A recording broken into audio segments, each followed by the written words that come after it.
And so please describe to me what the aesthetic look is exactly. More like this guy here. Yeah. So we'll go ahead and bring Oh wow, you really have to come in here? like this guy. Is this No, is this really happening? He met the other guy behind you, bro. Like I don't know what you're talking about. I'm right into that bad boy. You can stay right there, behind the camera, behind the camera. No, see now that you got me jealous now. That's okay. That's not no, fair. but you're more in the category like Luther Rickner, Arnold, Name? My man. Yeah. Arnold Ferrigno. Huh? Okay. Aesthetic.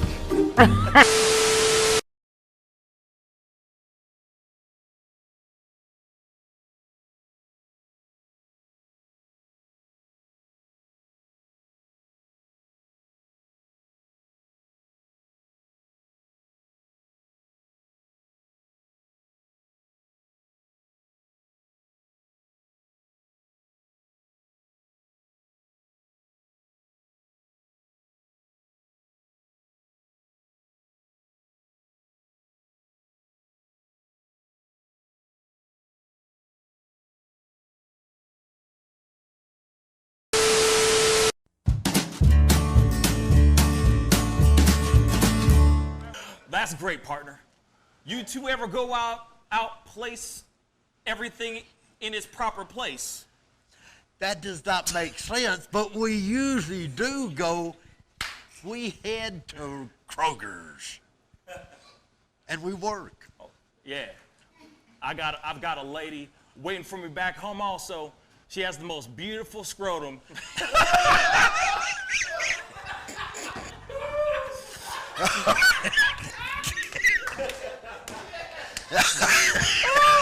Oh, God. And when she sings, she sounds just like a puppy dog.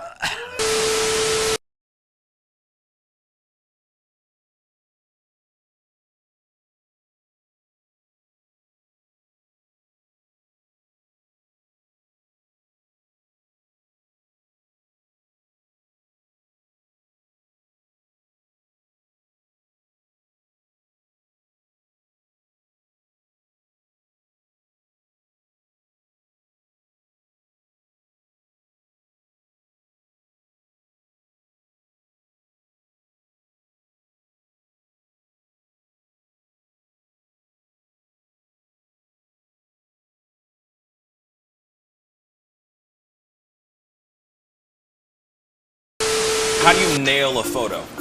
Just gotta get in the mode. You gotta talk with your eyes. Talk with your eyes. Talk with your eyes. You Okay, gotta so have the eyes can you show me a little bit of something, like to this camera? I would love to know how to do this. I just want to know. Well, How I do you do it? mean, Teach the me smile, something. You can get the sexy eyes. Then you gotta get the smile going on some shoes, but Wait, hold up. You got. I gotta when try it's this time, with when, you. it, when it's Hold time on. to laugh, I gotta try you this gotta with think you. of something funny All right, and start laughing. do it again. Do it again. How do you do it? Teach me. Sexy eyes. The sexy eye. This is sexy eyes right here. Smizing? Smile. So you're smizing. Smile. Okay. And then you gotta get the. No, I look like I need to take a poop or something.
Wish words were like little toy guns. No sting, no hurt, no one, just a bang, bang. Right? Is that it? Yeah, it's something like that. Just a bang, Toy bang, guns. rolling off your tongue. Toy guns. It's no smoke, no Bang, bang. bullets. Water guns. All right.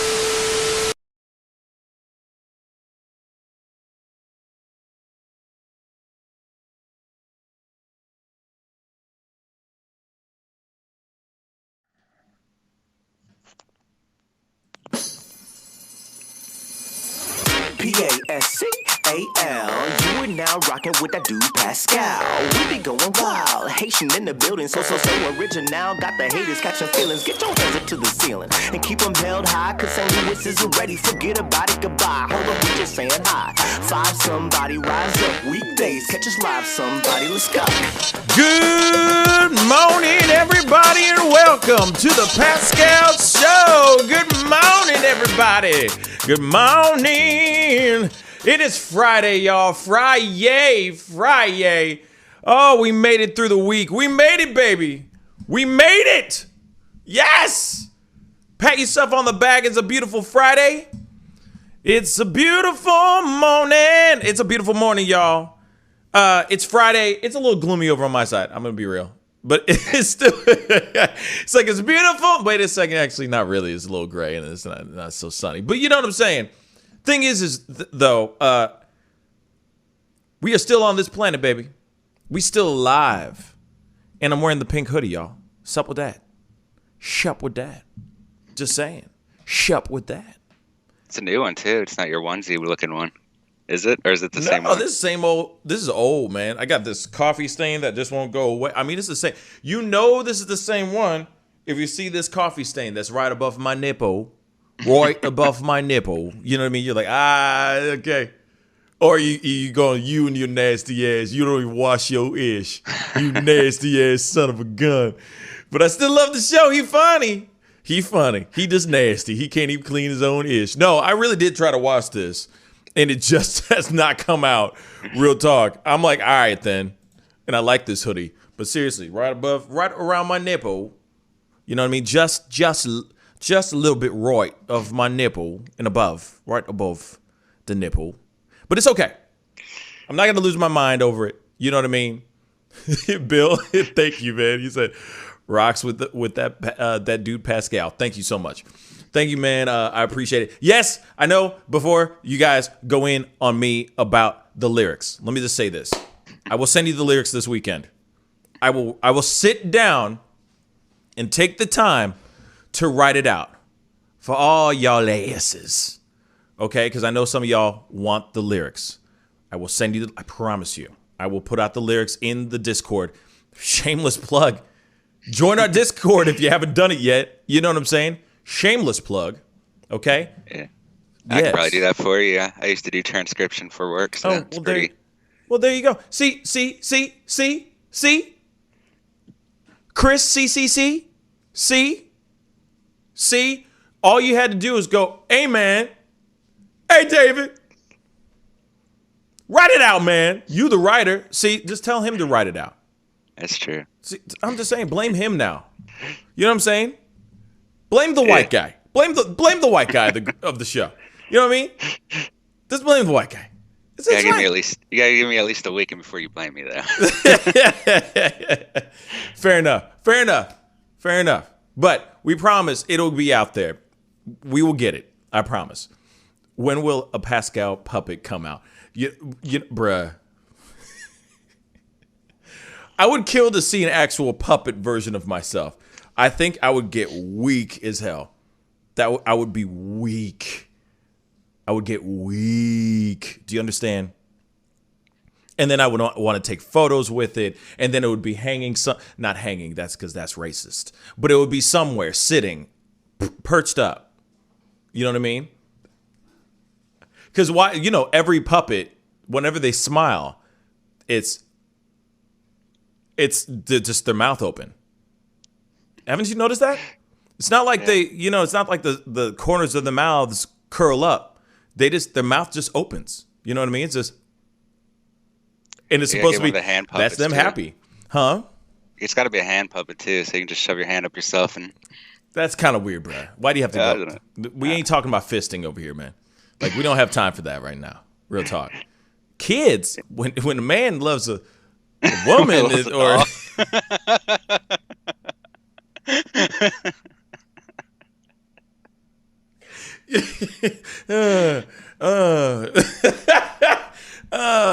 so bad. But anyway, we went off the rails.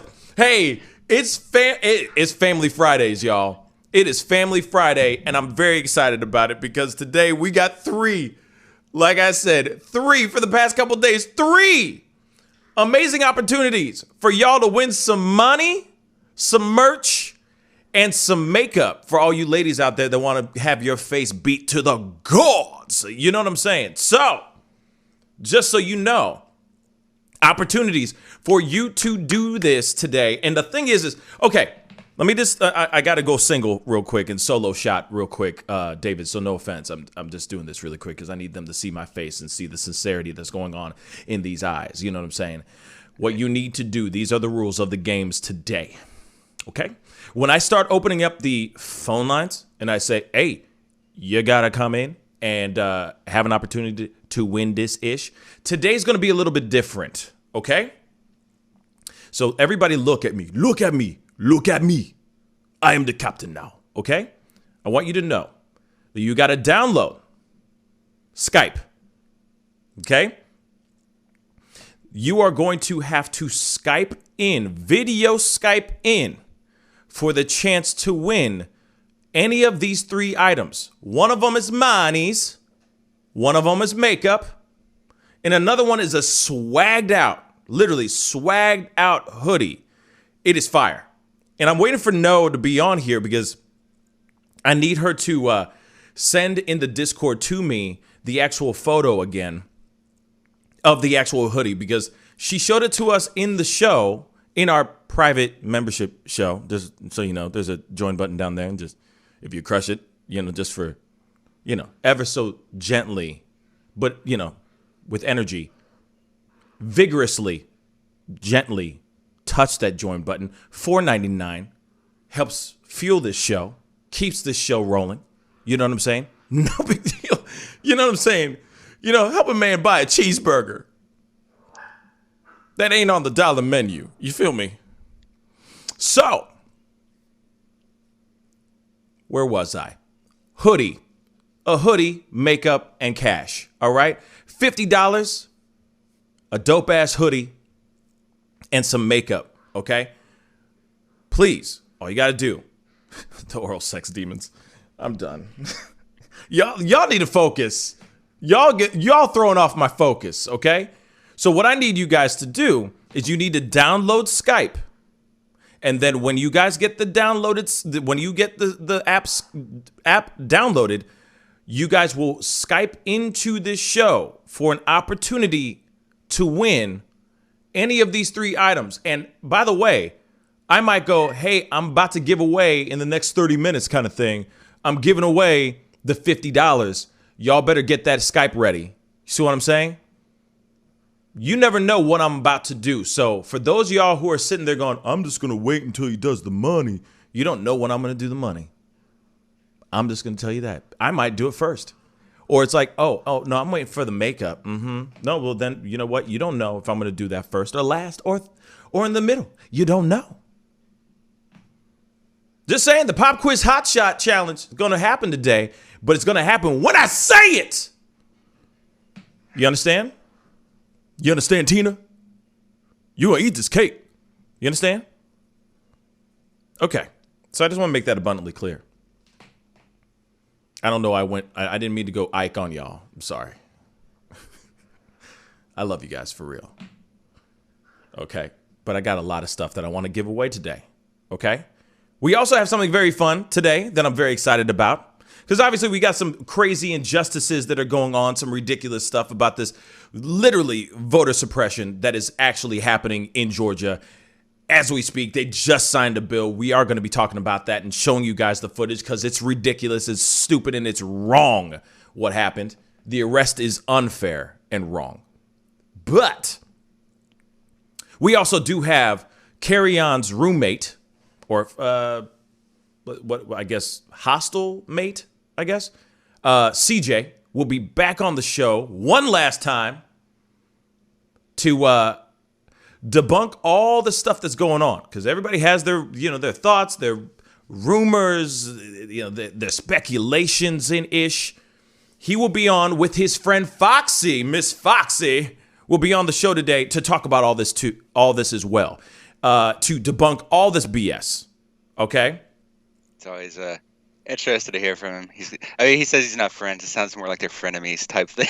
Yeah, between no. CJ and Kerrion. Yeah, and that's the thing, and that's the reason why a lot of people are sitting here going like, "Wait, was there something else going on? Was there something deeper going on? Like, was there a relationship between them, and then it just got tarnished, like a romantic relationship, not just friendship, but something romantic?" So he wants to come on and debunk all this stuff once and for all, one last time. Okay, so let's get into the stories, y'all. We got to talk about these things, man. So, man, okay. I got to, of course, pull up this video. So let's get into this story. Voter suppression is actually in full effect in Georgia right now. There was a Representative Park Cannon was just recently arrested yesterday, like I guess afternoon, early evening, because she was standing outside the governor's office, knocking on his door. Literally, we're going to take the look at the actual footage. And you tell me if she broke any laws. Tell me if she broke any laws right here. The governor is signing a bill that affects all Georgians. Why is he doing it in private, and why is he trying to keep elected officials who are representing us out of the process? Exactly. Are you serious? No, you are not. No. She's not under arrest. For what? Under arrest for what? For trying to see something that our governor is doing? This is ridiculous. Our governor is signing a bill that affects all Georgians, and you're going to arrest an elected representative. Facts, Ryan James, knocking while black. This is knocking while black. Real talk. She didn't do anything. Let's scroll back a little bit because we already know what's going on. She's getting arrested. The main events, the main thing that's happening right here is this. Just look at this one last time. Representing us out of the process. Look what she's doing. She ain't doing nothing. Are you serious? She went to knock the door. She went to knock on the door. Real talk. Knocking on the door. One last time. Exactly. One last time, y'all. Are you serious? No, just knocking on the door. No. She didn't throw any bows. She wasn't starting nothing. She didn't threaten that cop, that officer. Nothing. And this woman right now, well, she recently has been released from jail, which I will show you guys her tweets, because she did put out a thread of tweets in regards to her getting arrested, which is absolute BS. But we definitely have got to talk about the reason why she was knocking on that door. There is a photo that I want you to see, and I know David's got the meat and potatoes of this, and I do have a video clip that explains a little bit as well, and we are going to look at it. Shout out to CBS Morning Show. But there is this one piece that this photo I want you guys to see. This is a photo of the signing of this glorified election bill that they're doing. Yeah. I think there's only one person of color in that room. I think this dude right here, I think he's black, but that's it. All these other people that were outside upset about this signing, about this bill, were trying to get in there so that they can talk it out, speak their minds, get things heard, right? And lo and behold, they're here with nobody else in the room except these men, all these men. I don't see not one woman, Not really any diversity up in this piece. And this bill is very interesting, too. The bill is really interesting. There's some good things in it, but there's a lot of bad things in it, too, that give off the vibe of voter suppression. David, tell us a little bit about that real quick. All right. So this bill, it was originally a lot more restrictive on in terms of voter suppression, but after some feedback from House Democrats who did not ultimately vote for it, they did change some things to make it less bad than it was. So it's not quite as terrible as it was, but there are still aspects that you could easily consider voter suppression. So a lot of this is mostly in response to last year's election. And a lot of it as well is a response to how Secretary of State Raffensperger did not work necessarily with state GOP. He was trying to be more unbiased. And so part of it, and this is one of the most concerning parts in my opinion, is that they've removed the Secretary of State from the head of the election board. And it's now an appointed member from legislator decided by state Congress and Senate, or state Congress.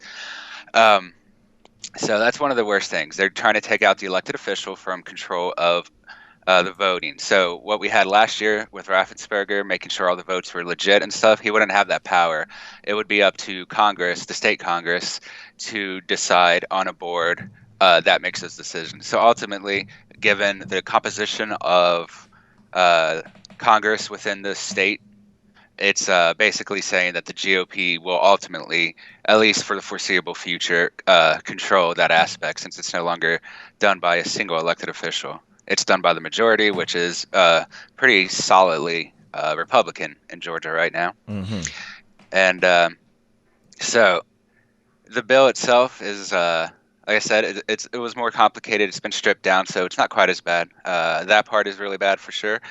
We also still have some other things that are problematic in that for some people, I guess, a lot of people are arguing that, and this is an argument I've heard for a long time, especially from the left, that, black people can't get IDs or poor people. I don't really know if that's true, but that is one of the things that they're using because now for every mail-in ballot, you need to have an ID number listed on it. And this takes the place of signature verification, which means as long as you have your ID on there, they can't toss it out. But it means you do need to have an ID for it to even be counted. The good aspect to this is that they can't just go through like Trump wanted to, find signatures they don't like and throw it out, because the signature itself will no longer be the sole deciding thing. It's the fact that you actually have your ID number on there. Right. Which is a good thing. I see that, like I said, there are some positive things out of this thing. There's some positive things out of this, and then there's some negative. I mean, I feel like the negative outweighs the positive. But yeah, I mean, continue. I didn't mean to interrupt you, my brother, but I see that part as a good thing. But yeah, it's insane. Go ahead. I'll go over more of the suppression stuff first before I get into the good stuff, I guess. But they're also restricting locations of mail-in ballots where you can drop them off. They're restricting those to locations around government buildings, which does significantly reduce the amount of drop-off locations in downtown areas, which are majority black in some of the locations. But in general, that is making it harder for them to get to a place to drop off their ballots. There were two really bad aspects that thankfully got dropped because of Democratic pressure. They wanted to end voting on Sundays, which is majority used by black, but they canceled that. So voting on Sundays will still be going through. And their plan was originally to expand it back 3 weeks, and you can still early vote 3 weeks now, which is an expansion of 2 weeks. But ultimately, they were trying to remove the Sunday voting as part of that, and thankfully they dropped that, because that would have been a major suppression thing, just based on how and when people vote. Because most black people in Georgia have voted on Sundays. That's just, I don't know why, that's just the way the demographics came out in the terms of the last election.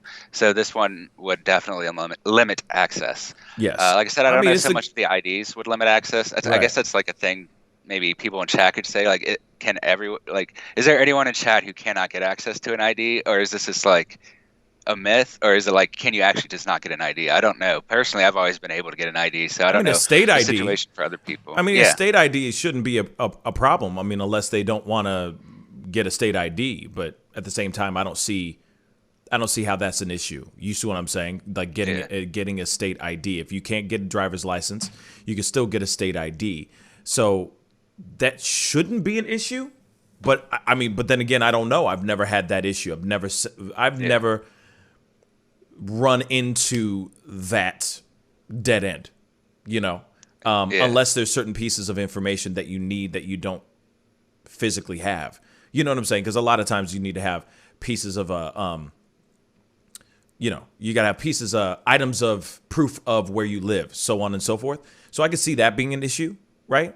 But as far as that, I mean, shoot, you should be able to do it. But I see it as as far as having an ID, using your ID number so that you can properly vote. I see that as a positive thing so that we don't have to deal with election such and such in the future. You know what I'm saying? But yeah, continue. I'm sorry. Yeah, I agree in that aspect. I just wanted to know what other people thought.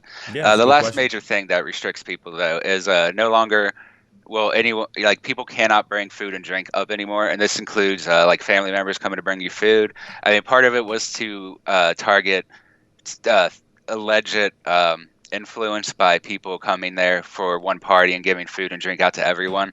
But ultimately, they're limiting it to only people that work for the election. People can bring out food and water, which they didn't set up a system for. They mentioned they will have water stations at certain points, right? But they didn't say how many or how much. But looking at last year's elections, this means that people are going to be without water and food, unless they bring a lot with them, for much longer than they should be. Because some of the people were in line for 8 to 12 hours, and obviously that's far too long without water or food for hundreds of thousands of people within these lines. And so that's the last thing I consider a major act of suppression here. The few of the good things I really like about this one was the 3-week expansion on early voting. And I like that. There was another one. Okay, so people, this was an issue last time that specifically Trump was trying to delegitimize the voting in Georgia because people from some precincts were going to others and voting. And during that last election, if you voted outside of your area, those votes counted for the location you were in. The new rule change means that even if you vote outside of your area, your votes only count for the people that you would have been able to vote for in your home. So you can no longer vote for, say, a local representative in an area you no longer live. If you do that, that vote doesn't count. But all your legitimate votes for people you would normally be allowed to vote in your community, those would still count. So basically, this is preventing people from going to a different location to add their votes to that. Your votes can only count for the people you were already allowed to vote for. And that's really the last major good thing here. Like I said, a lot of the worst parts thankfully got removed, like no Sunday voting. And there were some more restrictions. Yeah, there was more restrictions that I don't remember all the details because they got removed, but it was going to make it harder for minority voters to vote. And I think they removed most of those, at least. Not all of them, but most of them.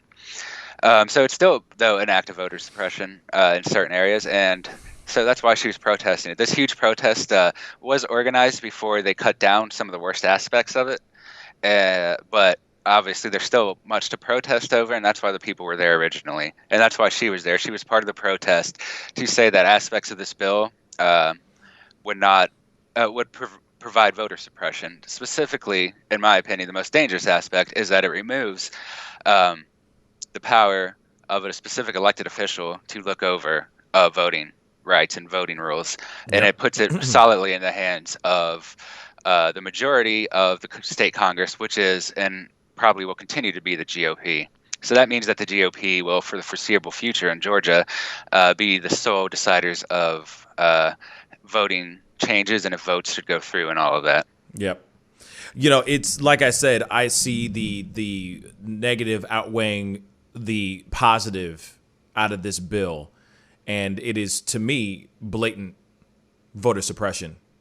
Now they're just signing a bill saying that they can do this stuff because now it's the law. Now it's been signed in. Now it's been approved. But like I said, there's other things that are good. You know what I'm saying? Some things are good in the bill, but those things are very minimal. I mean, people vote on Sundays because they have to work throughout the week. Now you're telling us that people can't go and vote on Sundays? That's ridiculous, you know? And this shows, this whole situation that we just saw, the arresting of Representative Park Cannon, is a perfect example of them trying to stifle the black vote. Stifle the black voice, basically. She was knocking on the door. Real talk, knocking on the door. She didn't do anything. She was knocking on the door, bruh. Like, just knocking on the door. And she was arrested. For what? For nothing. For trying to stop voter suppression from actually being signed and being considered legal? That's ridiculous, David. Yeah, I mean, she ultimately just wanted to be the witness, according to her, which technically they don't have to let her be a witness, but it's tradition, you know, to let any member of state Congress be a witness. What the major thing is that, or I guess the major incident is that she knocked on the door for a while because she wanted to be let in, and then the police told her to stop. And then she kept knocking because the police don't really have the right to tell her to stop in this situation. Right. And then they arrest her, which is constitutionally illegal based on Georgia state constitution, which says that any member of legislation shall be free from arrest during sessions of the General Assembly. And this was a session of the General Assembly, meaning that she can only be arrested for treason or a felony. And she did neither, so it's constitutionally illegal. And the cops are already in the wrong from that. I kind of wonder if the governor, he just got appointed about 2 years ago, though he's been in the GOP and the state government for a long time. It's quite possible he actually called them and told them to do that, because she was knocking on his door. But they have no power or no right to do that, and she has every right to see the signing. So there was nothing she did that was illegal in this case. What was illegal, like I said, by the Constitution, which is a huge crime in the state, is to have arrested her during a state of the General Assembly, especially since multiple people informed them that she was a legislator from the state house, I believe. Yeah, state house.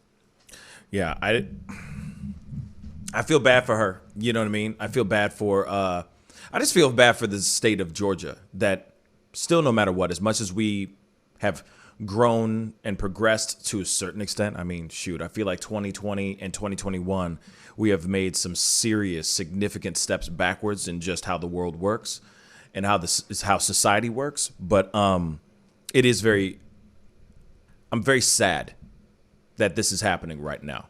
And it's blatant. It's right in front of our faces. And like I said,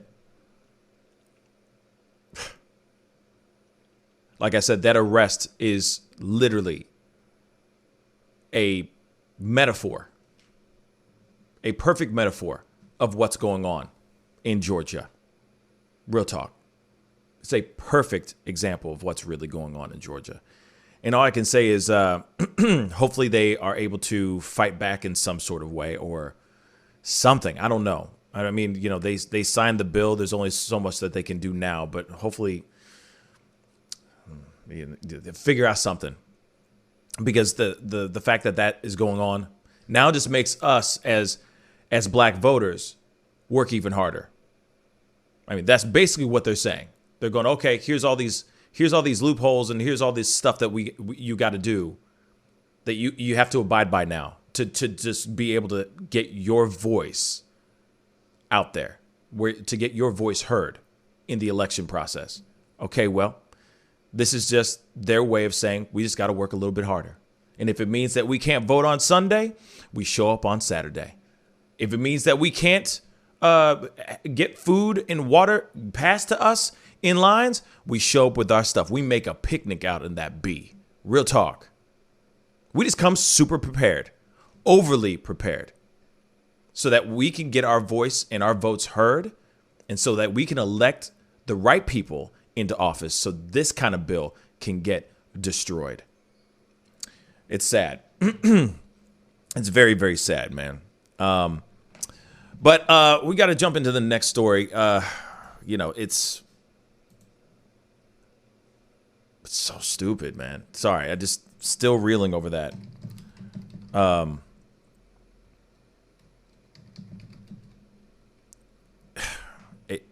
It's just so dumb.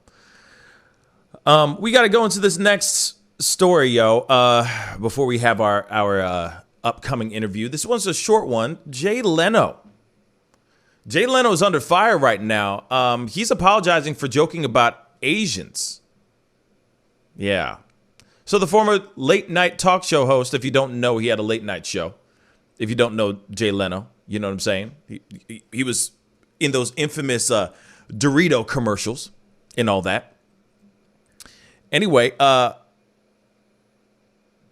so he is now apologizing for making jokes about Asians, according to an Asian American advocacy group. So Media Action Network for Asian Americans has mounted a years-long campaign regarding the former Tonight Show host's history of racist remarks, according to a press release it shared on Thursday with CNN. The apology comes as violence has increased against Asians and Asian Americans in the U.S. 6 women were, of course, among those that were killed in the shootings in Atlanta. And so Mana said it's been planning for almost 15 years that they've been complaining about Jay Leno's comments for the past 15 years. The group said that in a recent Zoom call between Leno, Mana, and Mana leaders Guy Aoki, he was experiencing, or he was expressing a lot of remorse. He said, "At the time I did those jokes, I genuinely thought them to be harmless. I was making fun of our enemy, North Korea, and like most jokes, there was a ring of truth in them." So, of course, they reached out. This article reached out to Leno and Mana for further comment. So in 2002, Leno was documented as having made jokes made about Chinese people and Koreans eating dogs. And the comments continued over the years. According to Mana's press release, the day after the first of those jokes in February 2002, then Asian Pacific American Media Coalition chair Kerrion Narasaki and the executive director of Korean American Coalition had a conference with Leno, who insisted some Koreans ate dogs.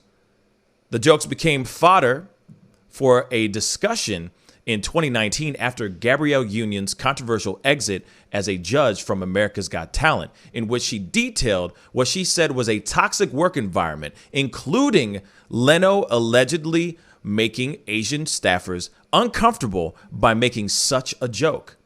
Mana cited Variety's reporting on the allegation in their news release. Whenever we received a complaint, there would be two sides to the discussion.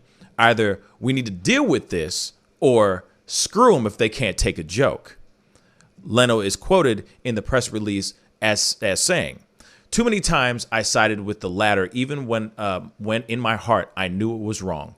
I do not consider this particular case to be another example of cancel culture, but a legitimate wrong that was done on my part.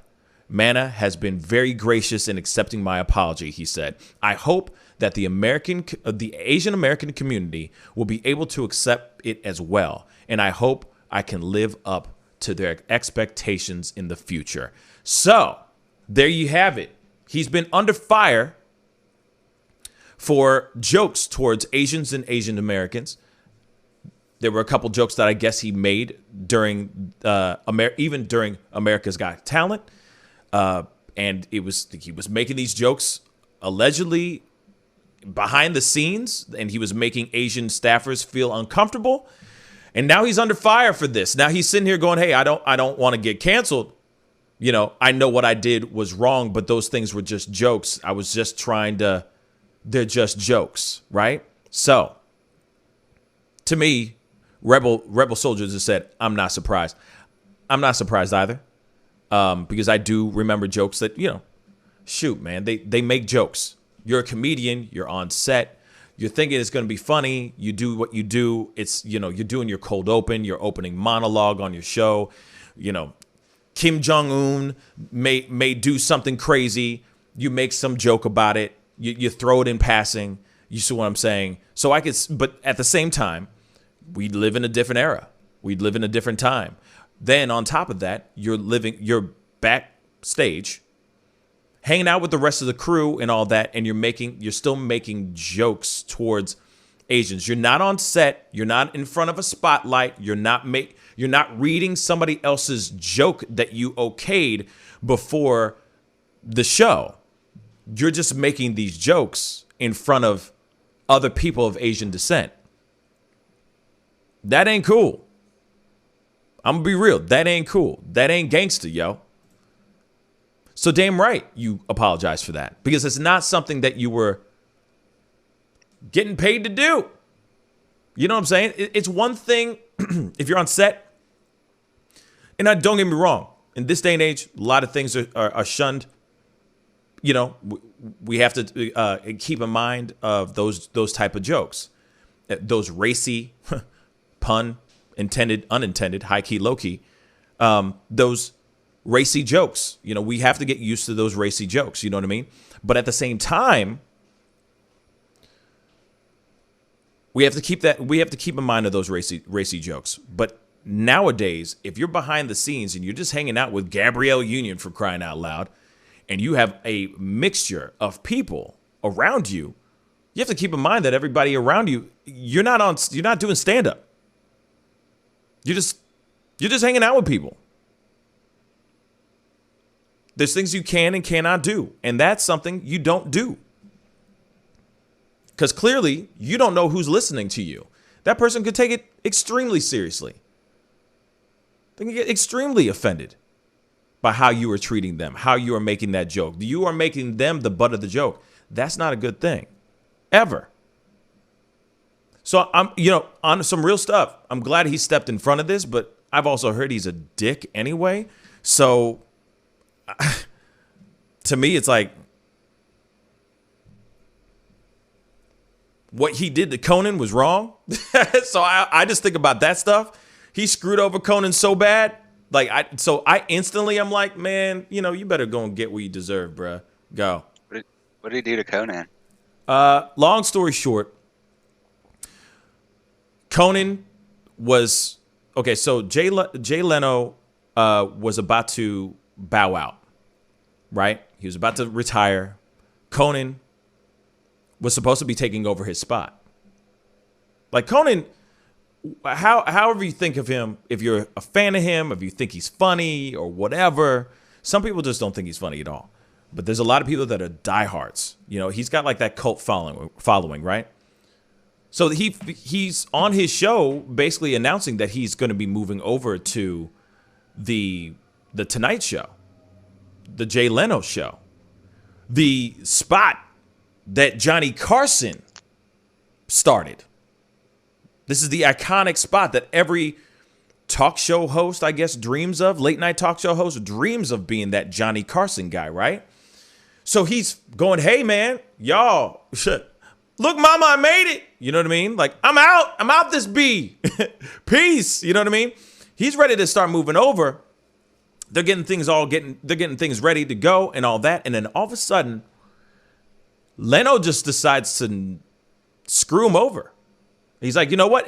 Because what was going to happen is Conan was going to take over his slot, right? And he was going to take over the Tonight Show. And if I'm correct, Leno was supposed to do another show right after his show. And he was not having it. So he said, F that, I'm good. I'm good on all that crap. And screwed him over. He's like, in fact, I'm not leaving. He literally did the Wolf of Wall Street scene. He was like, you know what? I ain't leaving. And everyone's like, holy crap, you're not leaving? And he stayed a little bit longer. Screwed over Conan, who is sitting there chucking up the deuces to his show, shutting everything down, about to go over here and make his move. Jay Leno completely screws him over. Next thing you know, Conan has no show. Conan is just sitting there floating around going, I don't even know where to go now. Hence the reason why you see him on TBS doing his show over there. But he had no place to go. All because of Jay Leno. Jay Leno completely screwed him the F up. So Jay Leno, I don't even give a damn about the dude. You know what I mean? Like, so if he gets arrested, if he gets in trouble for making racist remarks, I'm not surprised. 2, all right, bye, Jay, bye. Like, what? By the way, what's he been doing? Okay, sure, America's Got Talent, but he don't need to secure the bags no more. He's got more than enough money. All he's doing is collecting cars and stuff. So go and collect those cars. Enjoy yourself, man. You don't need to be in the limelight anymore. You're done. You know what I'm saying? But, he screwed him over really, really bad. Hence the reason why there were so many people that were behind Conan so hardcore. And they still are. But Conan, it's all because of that. It screwed him up. He's been screwed up ever since. Let's be real. Talented dude, but how often do you hear something like, hear things about Conan? Not much. That's true. Because he got screwed over. Dude got screwed over. So if Jay Leno, suddenly gets, banished, let it be, baby. Let it be. Let it be. Go ahead. Go on, man. Let the truth out. Let the truth come out. You know what I mean? Whatever's in the dark shall come to light. So let it be. Let it come on out. You know what I mean? But that's just me. There's a lot of people that love Jay Leno. And that's fine. You know what I'm saying? It's got a big face. It looks like a moon. Like a half crescent moon. I don't know why, but that's whenever I see him, I think of a half crescent moon. You know what I'm saying? But that's just me. This is does have an exceptionally big face. An exceptionally big face, and it's just the chin. You know what I mean? And there's this curvature that looks like a half, like I said, like a half crescent moon. It's weird, but just roll with me on that. You know what I mean? Yo, you should do Conan. Zoltar, it would be amazing to sit down with Conan. Real talk, it would be amazing. Shoot. It'd be amazing, But like I said, I feel like he should have had more opportunities than he's been given. I'm talking about Conan. He's just been screwed over too many times. I think he's funny. Some people think he's funny. Some people don't. It's very down the middle, I think he's pretty good, But yeah, I think Conan's funny. Hey, cool. But at the same time, I feel like, I don't want to talk bad on any other hosts or whatnot, but there are some hosts that he could probably take over their slot and just excel.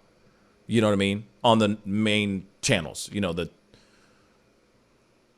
NBC, ABC, CBS channels. You know what I'm saying? Yeah. There's some people that could go. There's some hosts that could go. And he would go in and just do fine. But like I said, his brand of humor is very much a cult-like following type thing. You know what I'm saying? It's not as mainstream. It's very much underground type thing. And maybe that's what he likes. You know what I'm saying? So he still makes his money, still is a known face, but they're not going, sex scandal with Conan. You know what I mean? That'd be weird, though. Yeah. I mean, he's better than most of the night show hosts. He actually talks about different things, where they all just kind of seem to share the same story. Right. That's true. That is very, very true.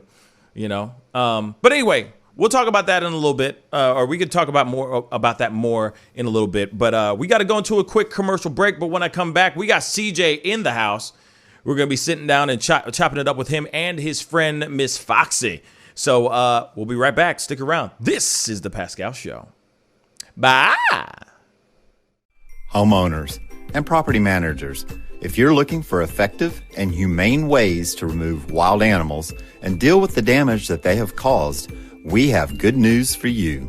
Introducing Wildlife Command Center, a professional nuisance wildlife management company specializing in providing animal removal for residential, industrial, and commercial clients. We are the only wildlife company that checks 70 different areas on a structure to determine the answers to the following questions. Exactly which animal are we dealing with? How is the animal getting inside the home? What kind of damage is the animal doing to the structure? Once we get the answers to all of these questions, we develop and write up an action plan to resolve the animal issue completely and provide a quote to implement that action plan. We perform a very in-depth 70-point wildlife inspection. From visually inspecting the highest point, the chimney, to physically crawling inside the attic space and looking for animals, chewed wires, fecal matter, chewed structural wood. We inspect everything. Our inspection process covers all of the following 70 points: animal-proof chimney cap, roof ridge vents, roof to soffit junctions, dormer fascia, attic gable vents, gutter lines, fascia trim, garage door, utility penetrations, water, gas, electric, and cable, bathroom vents, attic roof ridge vents, attic electrical, wiring, junctions, boxes, and lighting, concrete decks, additions, wooden crawl spaces, basement plumbing, penetrations, ceiling, floor, and wall. Wildlife Command Center's mission is to deliver the finest quality wildlife removal and pest control service that is safe for the environment. For more information, call us now.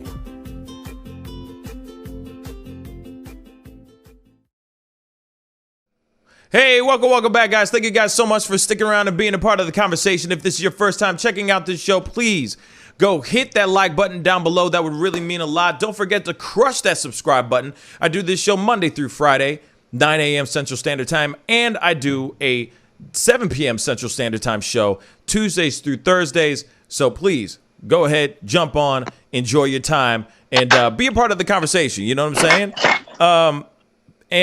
But I do have some very, very special people in the house. We have had some very interesting conversations over this past week in regards to Kirk Franklin, the audio that recently leaked when he was at this particular hostel with the accusations of Kirk Franklin and the child molestation and all of that. We had CJ on.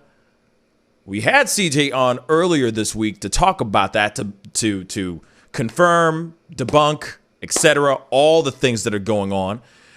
So we have him back again today, but we also have his friend, Miss Foxy, on the show. How you guys doing? What's up? Good.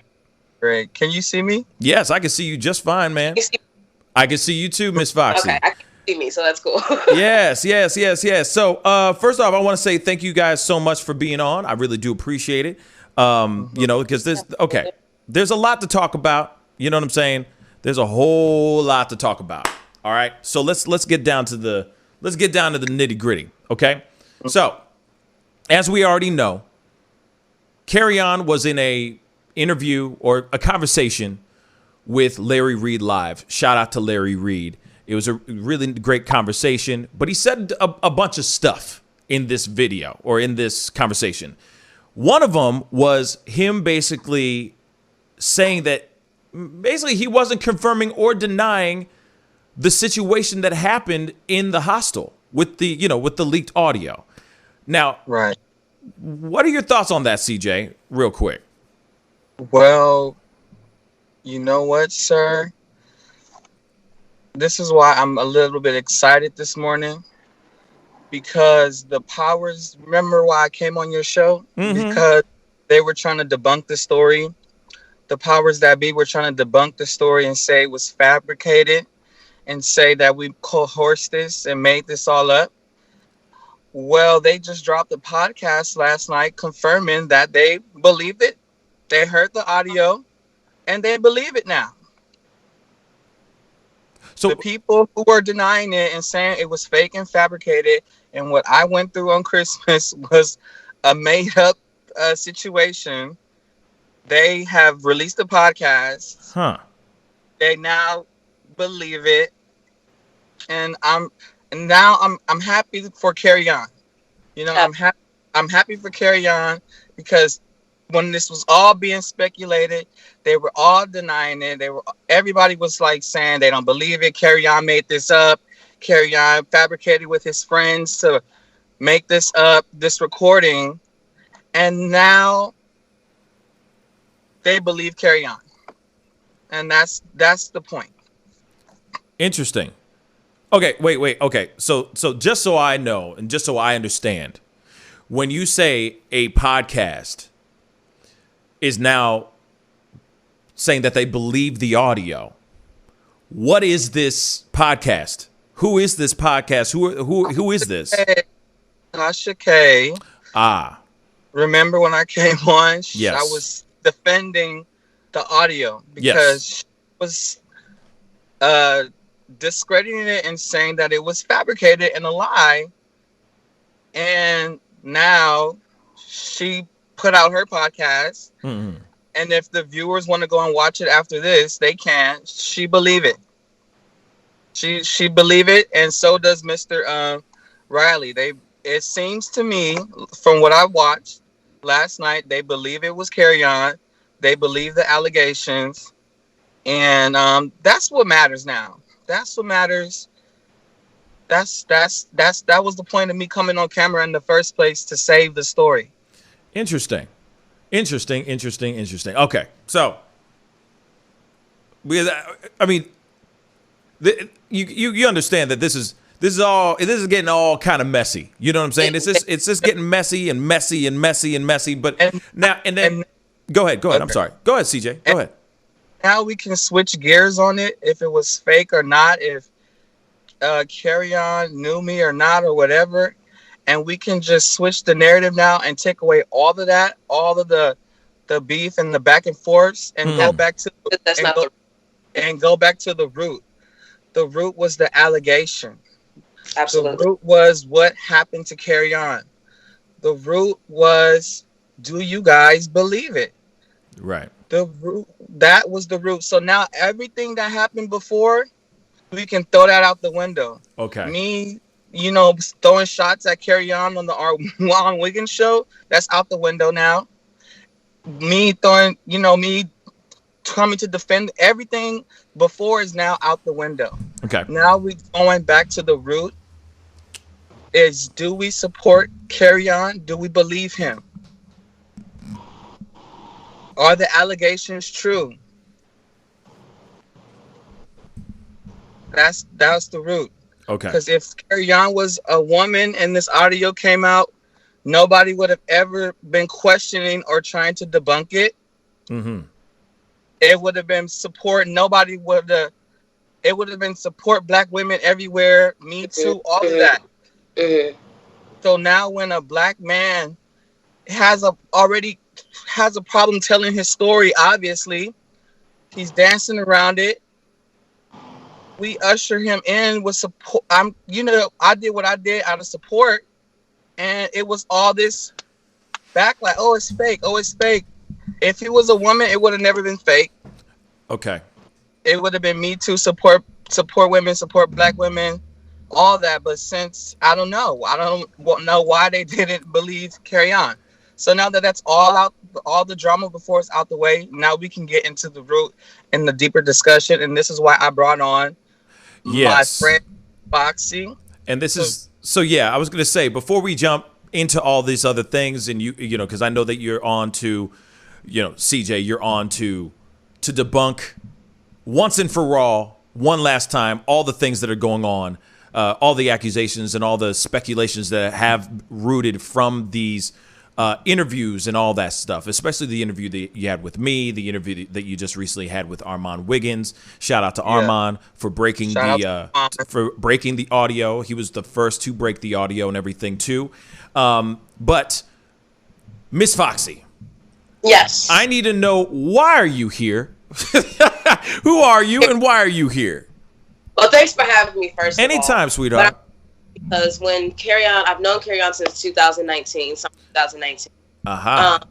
When everything first began and he released that audio, the way people were jumping on him and things like that, I was like, oh my God, they're going to tear him a new a-hole, because of the way it all kind of went down. Right. And I was giving him full 100% support at that time, right?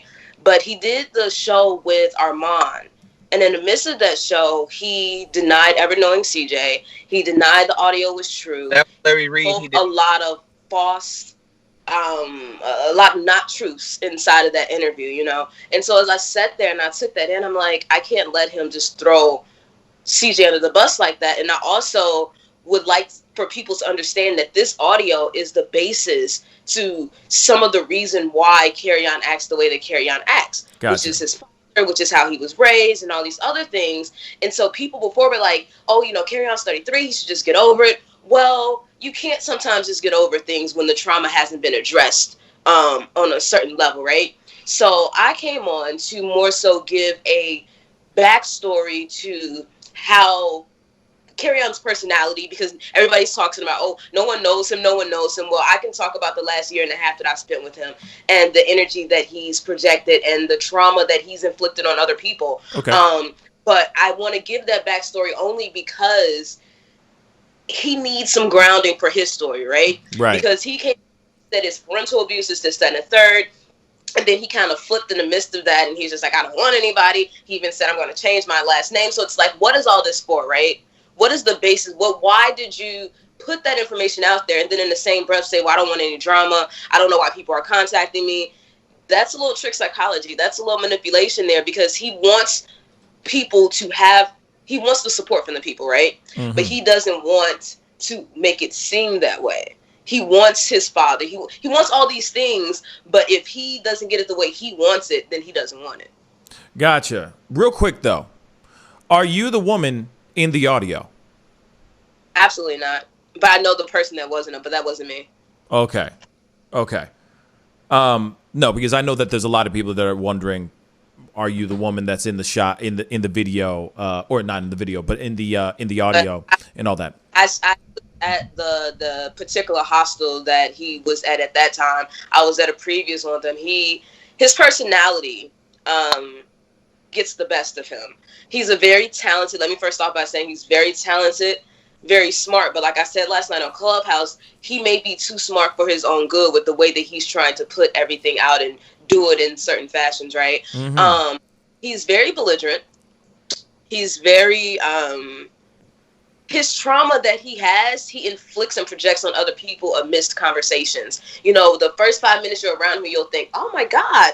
And then after that, his true colors begin to show.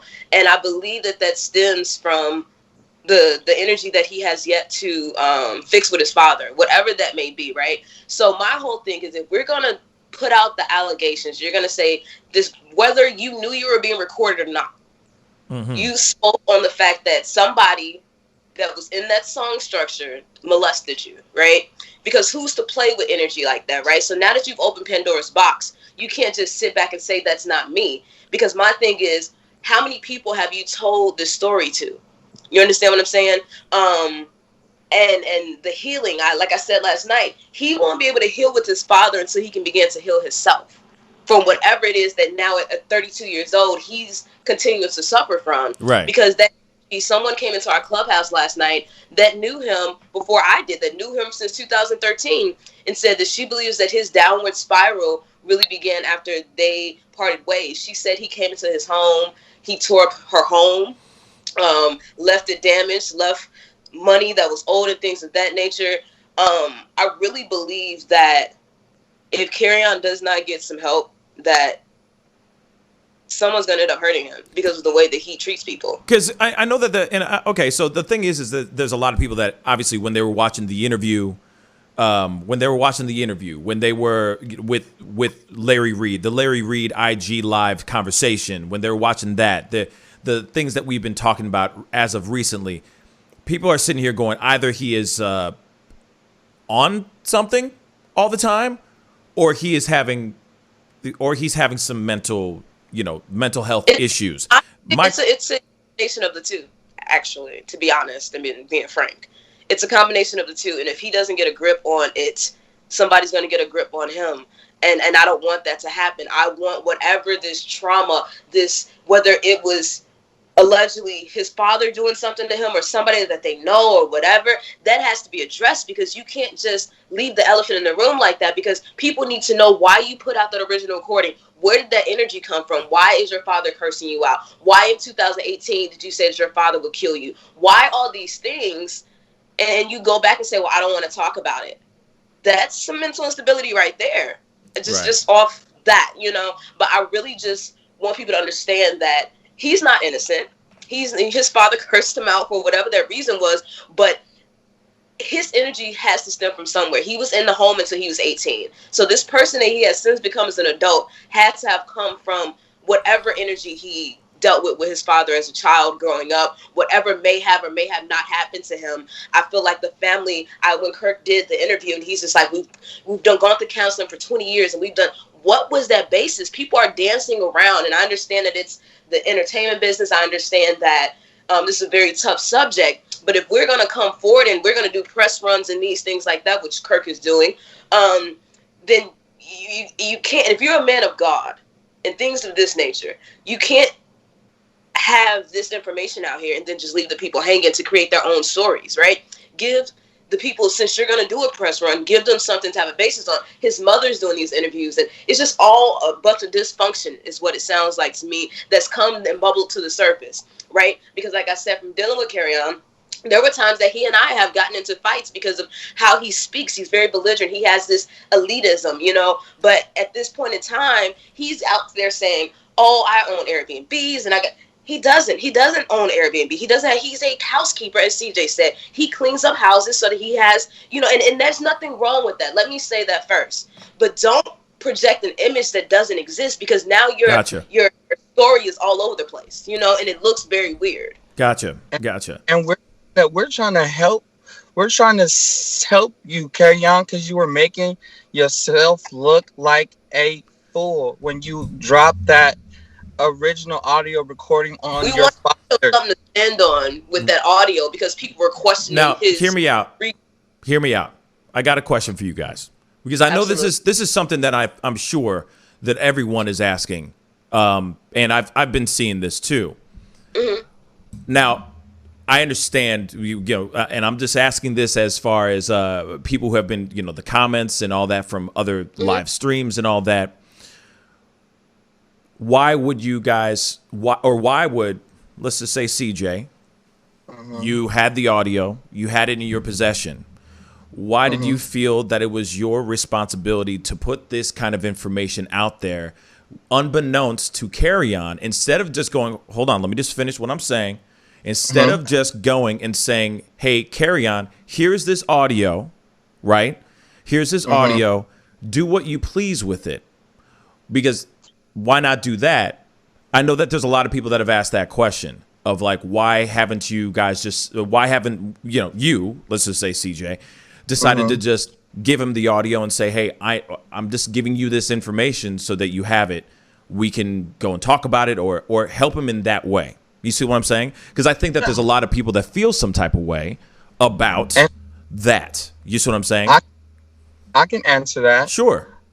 As my friend and associate of Kerrion just said, his behavior is all over the place. Okay. And on the first interview I did with you, sir, and people can reference that, said I attempted to talk to him on Saturday and tried Saturday the 13th, and I tried to express to him what I had, but Kerrion was not seeing it. He wasn't getting it, and he lashed out on me. How were you getting in contact with him? Because I know that there was people that were saying this too.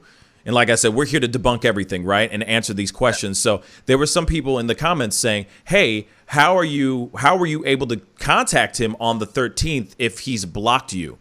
How were you able to get in contact with him then if you guys weren't in, you know, if there was no correspondence, if he was blocking you from corresponding with him? First, he was my former housekeeper / roommate. Right. So anybody wondering, he was still at that, I guess he was at the residence that I used to stay at. So it wasn't that hard. It's not hard to find somebody that you've known for, you know, almost 6 months. It's really not that hard. You know, It's not that hard. Okay. Yeah. No. I and that's why I just wanted to know, because I know that a lot of people are asking that. Go ahead, CJ. Yeah. What did you say? No, I'm just saying, like, it's not hard to find somebody you used to roommate with. That's right. LA is small. LA is small. We all know each other. We all have similar friends, mutual friends, run in the same circle sometimes. So it's, it wasn't, it's, you know what I'm saying? Everybody knew I had the audio recording. So they was, telling me, what you want to do? Do you want to talk to Kerrion about it first? I was like, yeah, I don't know how he going to take it. You know what I'm saying? Right. So it was like that. It wasn't like, you know what I'm saying? I wanted to let him know I had this proof, but I didn't know how I was going to tell him. And when I tried to, he just went typical Kerrion on me. Right. Why he went Kerrion on you, right? Say that again. Yeah. Say that again. I was asking, he can understand why Kerrion would be upset with him releasing the audio or having that audio period without his knowledge. And I've addressed with CJ how messy that was with him putting out there. I addressed with CJ that he shouldn't have done that, but it's out here now, right? And the Pandora's boxes. And within that audio was the molest. That's why I'm here. It's like that whole the accusations, right? Yeah. And people were saying it's because he said it wasn't him that said that. He's saying that's not him on the audio. He's saying, if it didn't come out of my mouth, don't believe anything, but it did come out of his mouth, And someone like myself that has suffered from molestation and been through all these parental type of abuses, those are very light things to speak about. And like I said last night, I feel like Kerrion, and I know for a fact Kerrion wanted to tell this story on his own, not one by somebody leaking things, not by any of these other things. Whatever the energy is he has shared with his father, he wanted to put this out on his own and do it in his own way. And at the point, like I said, it's out now. So where does he heal from this? How does him and his family go forward? Because Kerrion does not want to speak to his father at this point, So is it just a door left unopened? Is a family left unhealed? How does one go from this, And I like Kerrion is very smart. He's very intelligent. He's very talented. But he does have some issues with the way he deals with people on a daily basis that has to be addressed before he can begin anything with his father. Right. He has to address himself first. So yeah, no, and I get it. And then, of course, like I said, CJ, and when we've talked previously, prior to today, you were saying that you wanted to debunk a few things, right? So let me ask you, because I have to ask you, obviously, was there any romantic relation with Kerrion at all? Lord. I don't want to answer those type of questions no more because it distracts from the root in the conversation of, did Kirk Franklin do this to his son? Why has Kerrion been abandoned for 14 years? Why did before this audio came out by that I gave to Armand Wiggins, why did his mother do an interview the day before and talk about molestation and Me Too and everything already when nobody asked her? So it doesn't matter what me and Kerrion's dynamic is anymore at this point, because people were trying to debunk his story. The reason why people ask about the relationship is because of, well, one, I mean, of course, I'm just asking the questions, right? I'm just asking these questions because these are the things that people are asking, and they're going, hey, what the heck is going on? But the other thing is for those who actually have had a chance to actually listen to the entire video or to the entire audio, all 40 minutes of it, right?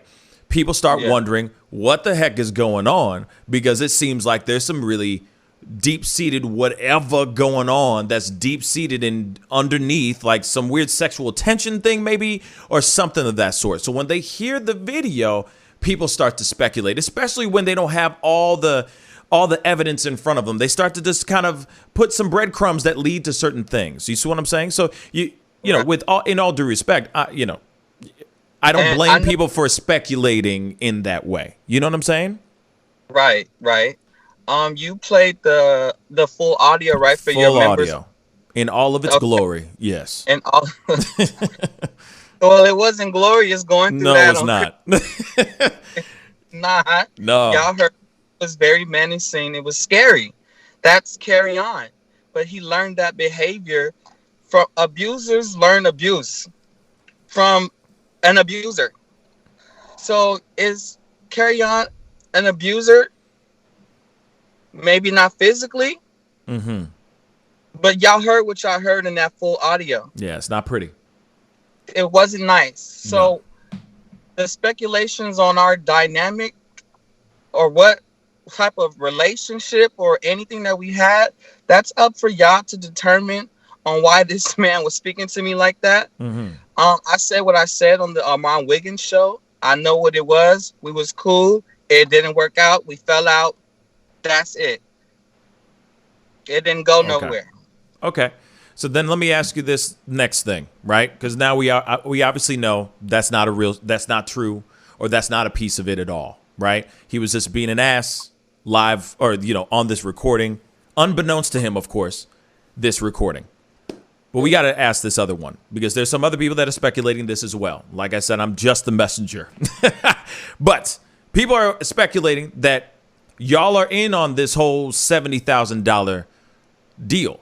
Like when he went up to Tasha K and said, hey, $30-something thousand, 2 installments of X, Y, and Z so I can get to get this interview, you're going to have to pay that amount of money type of thing. There are people out here that are actually speculating that you guys are all in on this.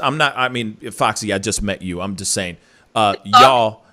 Excuse my facial expression. Yeah, no, you good. I'm not trying to accuse you. I'm just saying that maybe you, the person who was recording it, the woman that was recording it, etc., that are in on this whole thing, trying to make a quick buck. What do you have to say about that accusation or speculation? Sorry. The person who made the allegation heard the tape herself, and now she's believing it. She believes it now, and she's making her podcast about it. So there is no cahoots. So there's no cahoots between me and Kerry. If Kerrion gets $70,000, he ain't gonna give me a dime. Okay, we're not cool like that no more. So there's no cahoots. There's no 70,000. No. It was none of that. Okay, good. Because like I said, these are just questions that people are asking a lot of, and it's definitely was like the relationship and the money situation, all that. Yes, but now people need to stop asking these questions and stay on the point. Did Kirk do this to his son? Why haven't they addressed it? No. It's more so, did he or does he know who? Because it's obvious that something happened, right? So now that the allegations are out here, where does one go? Because if someone's messed with him or did something to him, they need to be held accountable. Now, it's not our responsibility. It's not our business, not my business, it ain't nobody's business, right? But once it's out and the Pandora's box is open, and it's like, whoa, when you're talking about somebody like Kirk Franklin, somebody that I grew up in the church and singing and listening to, it's somebody that's taken aback, right? Because when I first met Kerrion, for the first 6 months, nobody knew, right? It wasn't until I want to say early 2020 is when I figured out that he was Kirk Franklin's son. And I took that to my heart. I'm like, all right, I already see the position that he's in, so I understand also why he wouldn't tell anybody who he was. You understand what I'm saying? So now that we're out here and this is what it is, and why not allow someone to help you? Why you put the platform out there? You obviously wanted something back from it. So why not allow people to help you? When he was on the Larry Reed show, and people were trying to donate to him because obviously people aren't blind; they're understanding the bigger picture here, right? Right. I don't want anybody's help. I don't need anybody's this, that, and the third. It's so much to unpack. And like I said, it's not my business. I simply wanted to validate that was Kerrion on the audio. That way, he has something to stand on besides just the audio of him and his father yelling at him and the world looking at him like, oh, you 32 years old, get over it. Right. No one can say when you should get over trauma, right? Especially if it hasn't been addressed. So until it's fully addressed, and it's not our business for them to address it, but with them coming out doing their interviews and talking, and it sounds like just a bunch of craziness, right? And I really just want Kerrion to get some help and be able to heal, so that whether he wants to have a relationship with his father or not anymore, or whether he wants to continue with that, he himself needs to heal, because the energy that he projects and all that you heard on that previous audio, that's him on a daily basis. He goes off on people every 5 minutes. He's tearing people a new asshole. He's being belligerent. He talks with such superiority when he doesn't have a reason to do that right now, if that makes any sense. Yeah. He needs to humble himself so that he can get some help.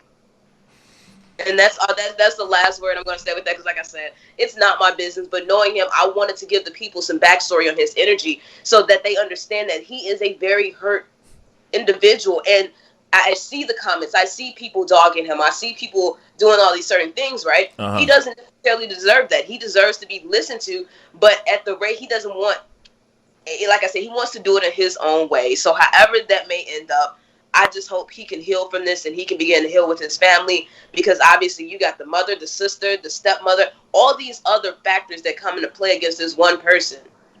Right. He only remembers going to therapy less than 10 times and all of this. What was that for initially? Since you're going to give out some of the story, tell the people, don't leave us to fill in the blanks. You know, if you're going to do it, Kerrion, and you're going to put out this audio and you're going to give these allegations against your father, why not just say what it is? What is it that you seek from this? Do you seek to just tarnish his name, or do you seek to really begin healing something? That's my last word on that. People want well for you, Kerrion. Nobody is against you. We want well for you. And even though the audio is crazy and you said all of that stuff to me and it was a terrifying situation, I still forgive you. I still forgive you for that Christmas. I don't hold that against you. I know you come from hurt. I know you come from pain. I know you come from sorrow. But you have to start working on yourself now and stop lashing out on people and having these erratic behaviors. You have to get to heal, Kerrion, because what is of doing all this and making all this noise? What's your point? I gave you something to stand on. You're not totally crazy. You're not cuckoo. You're not just exposing your dad. You have a pain and a real story. And I want you to tell it when you're ready. I just gave you something to stand on so people know, like, you're not just coming out of nowhere trying to sabotage your father. Yeah, you know, I totally understand that, you know, innately it's the, hey, I'm putting this out here because I want to help, right? In your mind, like where you are thinking is, I'm just trying to do the right thing, and this is a very serious thing, and it's a very serious accusation and all that. But now it is the time that I feel that you got to step back and let him step forward and actually do what he needs to do, whether he addresses this or not. I think now is the time to just let it be. Let the chips fall where they may. And if this turns into just some type of blip on the radar, then that's what it is, unfortunately. But now this is his business, as Miss Foxy just beautifully said earlier. This is his business, and you know, even so, we are here still talking about it. Understandably, because we got a lot of questions. We all got questions, and we care. But go ahead. This is my last time talking about it. Shoot. The people who were trying to debunk it and why I had to come on camera in the first place looking a hot, crazy mess. That's why I got on, because they were trying to debunk it behind the scenes. So now that they believe it, now that it's out there, this is now, I'm done now. I'm done. Okay. It's for Kerrion, like you said. It's like, now it's time to fall back. I'm going to move on with my life. Kerrion, best of luck to you. And people really do care about you. And I hope that you get the support that you need. Right. Before something happens to you, bro. Honestly. Right. Because, you know, that whole saying, no good deed goes unpunished. Right. Right. And I feel like right now you're in that situation where you are getting the brunt of you trying to do a good deed. I feel like everyone's seeing other things other than seeing You know the what? actual like, you know, like you innately just wanted to get this out there so that he can just address the issue. But everyone's seeing all this other stuff because there's a lot of muck going on. There's a whole lot going on. And you just happen to be in the middle of that. You see what I'm saying? So all over now because the powers that were trying to debunk it believe. So that's that. It's done now. Right. It's up to I hope Ayanala slides in his DMs, you know? Yeah. It's a wrap now. I'm not going to be I started this on your platform. Yeah. With me coming forward, and I'm ending it on your platform. Right on. With me.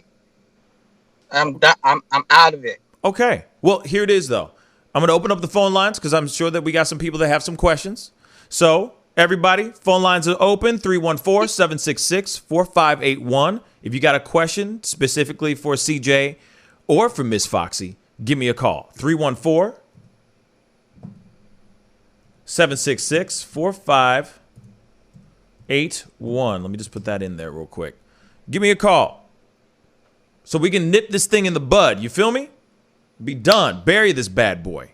You know what I'm saying? But, you know, first off, I do appreciate you guys coming on and everything. Well, actually, we got a phone call. Hold up. 1 second, guys.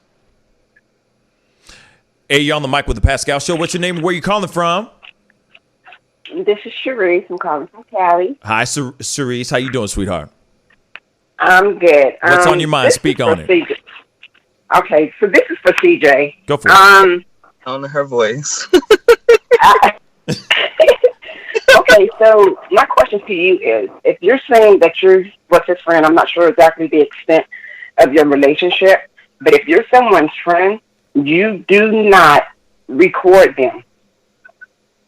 If my housekeeper is cussing me out and going crazy and having a moment, and I need to protect myself, miss, respectfully, I'm going to do whatever I can to protect myself. So if you want to hear the full audio, and I'm not being aggressive to you, you can go to the Pascal's members only and hear what I went through during that Christmas.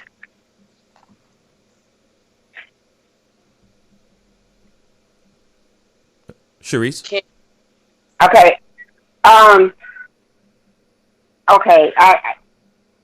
Okay, I'm not exactly sure what you went to, and I heard the audio, but my thing is this.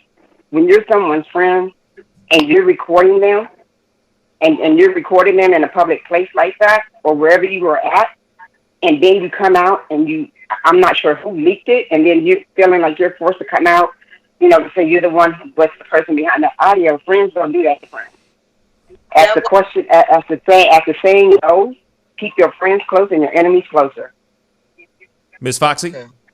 DJ and Kerrion were not friends. That's the whole thing. So, and I understand not have recorded. And I told CJ about himself and why, and you know, but at this point we just have to address what it is. But let's just make that clear. They were not friends. They were housemates.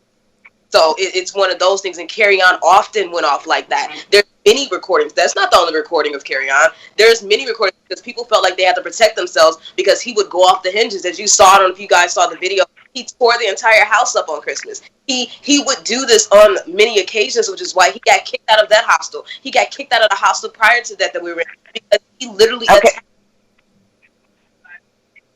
Okay, and that's fine, but then you're asking for money for the audio. Who asked or you feel like you get a lot of money. And CJ, that came from you. Look, I spoke to Tasha K. She wanted it. Armand didn't want to. That's fine. I mean, that's fine. That's between you and Tasha K. and whoever else that you talk to. But the thing about it is, I have been molested. I come from molestation from 6 to the age of 13. Okay, so I know what it's like and how it feels. But that's just something that me personally, I would not be on a platform of that magnitude and discuss my molestation in open like that.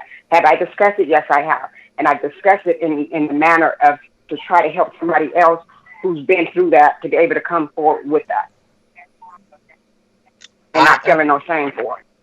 I But appreciate in the manner in which you guys are doing this, you have to look at how everybody else is looking at it, because I hate to say this, it looks real shady. Real shady. The whole thing is shady. From him releasing the audio of his father, the whole story, everything is shady. But we don't know what Kirk Franklin's relationship is with his son, because Kirk Franklin was 19 at the time that boy was at the time that he was born. You understand what I'm saying? So, with that being said, parents know their children. I know my kids. I'm not going to say that they really want to do, but we don't know what their relationship is like. I'm going to tell you, kids will do and say anything to try to hurt their parents to the best of their ability, to try to hit them in their heart. But I'll have to say this, ma'am. This ain't that. This is not one of those situations. Kerrion, they really experienced, because he spoke with a lot of people outside of this audio prior to this last year, and when we met, they went through something. It's not my business to tell that. It's Kerrion's and Kirk Franklin's. If they choose to say that, if they choose to not say that, that's fine as well. But when you got Kirk Franklin doing a press run, you have Kerrion doing and not doing interviews, it becomes this big thing, right? And at what point does it stop? Will we get some clarity or no clarity? It's more so, again, it's not our business. But now that it's on all the blogs, what do you do from there? I mean, there's nothing you can really do. I mean, people going to talk. You know, people's business is going to be out there. But you know, it's nobody. To me, I feel like it's nobody to speak on, especially when it comes to molestation. Exactly. I agree. As someone that was molested myself by my grandfather, I agree, you know. But my thing was, when Kerrion first put that audio out, everybody, every single blog, every gospel singer, Steve Harvey, all these people were saying Kerrion was wrong, and, you know, why would he do that? And people are saying he's 32, he needs to get over it, and this and that, and all these other things, right? So once CJ had released that audio, and I heard that audio, and I'm like, all right, it gave some happenstance to why Kerrion would do this in the first place, why he would release this audio, what he went through, what he's going through. So it gave him some basis so that people don't just say, oh, he's crazy, or he's a grown-ass crybaby, or whatever it is they were saying about him. This man really went through something, and he needs to be able to handle that, be it off media, on media, or whatever. But at the end of the day, he also just wants people to really support him outside of him being Kirk Franklin's son. That's a lot of the basis as well. It's so many factors, you know? Well, if you guys' concern is with that, me personally, I wouldn't put it in the media. I would try to pull him to the side some kind of way, or somebody that's close to him, and talk to him in that way. But this isn't the way to do it, because it can mess him up more mentally. If he's mentally messed up now, it can mess him up more mentally with all this that's going on right now and everything that's out right now, and the way that it's being done. Well, Sharice, thank you so much for the phone call. I really do appreciate it. All right. Okay. Sorry it took so long. No, you're good, sweetheart. You're good, sweetheart. Thank you so much. All right.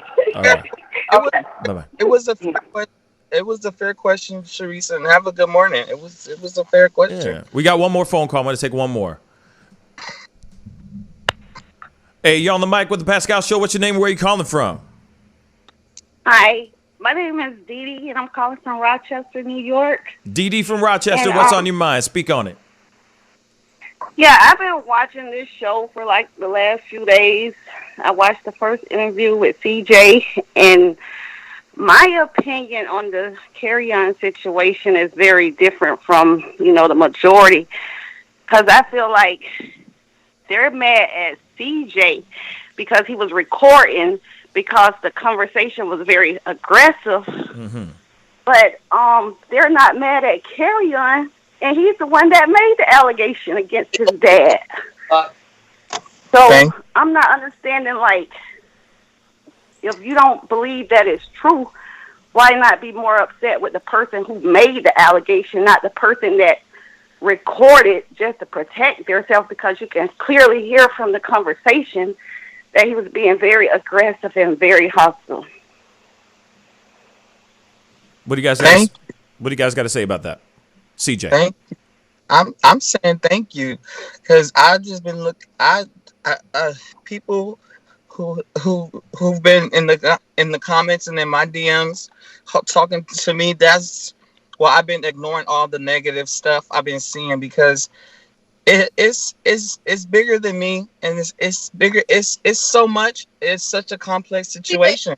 About you. Remember, it's not even about you at this point. Yeah, it's not even about me. So, it's like, it's a leaked audio. I understand that maybe Kerrion is embarrassed that the full context of it went out, but Armand did what Armand did what he was supposed to do. It wasn't about our argument at that point. It was about Kerrion and his hurt and his, where his trauma comes from. And thank you for bringing that up, because, yeah, it's like I went through what I went through with him. I recorded it. If you don't understand why I felt the need to protect myself, then that's on the people who have all these speculations and wanted to debunk the story in the first place. That's on you. Now go ask Kirk Franklin, did he do this to his son? Yeah, because it's been a movement lately saying that we got to stop sweeping sexual molestation under the rug. Yeah. And then when somebody comes out, whether it's when the kid is 8 years old, 20, 30, however old, if somebody comes out and say that it happened to them, then everybody gets upset and say, well, why you wait so long to tell it? And who are you to tell somebody when to tell it? It needs to be told. Like, if you got a person that's doing anything wrong to anybody, I don't care who that person is. It could be Donald Trump, Obama. Like, somebody needs to put it out there, because we got people idolizing this man, worshiping this man, loving this man, and don't know he could possibly be a sicko, a pervert. Like, people need to know. Yes, thank you. Yeah. Yeah, so, and one of the main reasons I agree with you recording is because you was recording for safety reasons, to protect yourself, because he was very aggressive, very hostile, and you would have had proof. Nowadays, like, when you call the police, they want to know if you pulled your phone out and recorded the incident. Then they want to get the video recording of the incident nowadays. That is true. Thank you. That is true. And also, I also just want to say to everybody who's listening as well, literally the whole audio was recorded because of the verbal altercation that was going on. They just happened to record that soundbite, that infamous soundbite right now. This was not them going, hey, we're recording this because we hope that he says something crazy in this thing. Nah, there was an altercation going on. There was an actual fight going on. They were recording to protect themselves, and they happened to catch this piece at the end, and that's what's going on. And I think a lot of people think that this recording was just made because they knew that he was going to say some accusation about his father, and that's not it at all. No. At least that's how I've come to understand this recording. It just happened to be a weird series of circumstances just smashed into one night that was infueled with alcohol, literally, on Christmas Day. That's how I see it, and then it's what they decided to do after recording the audio that is the problem. See what I'm saying? That's the issue. It's the recording itself was not planned at all. That was I need to protect myself because this dude's getting in my face. Right? Right. And then it was after what they chose to do afterwards. You see what I'm saying? So I want to make sure everybody knows that too. You don't have to go and listen to the full audio to hear what was going on. You see what I'm saying? But what were you going to say, Miss Fox? That was up to everybody. Like when I heard the audio, I was actually called the next day after this all happened, the day after Chris told what Kerrion done and all this, stuff. And I wasn't called by CJ. I was called by another member of the house, with what was happening. And the only reason, like I said, and I'm reading the comments and hearing people, I know it's not my business, not y'all's either, but y'all here to watch, right? So my whole thing with that is that the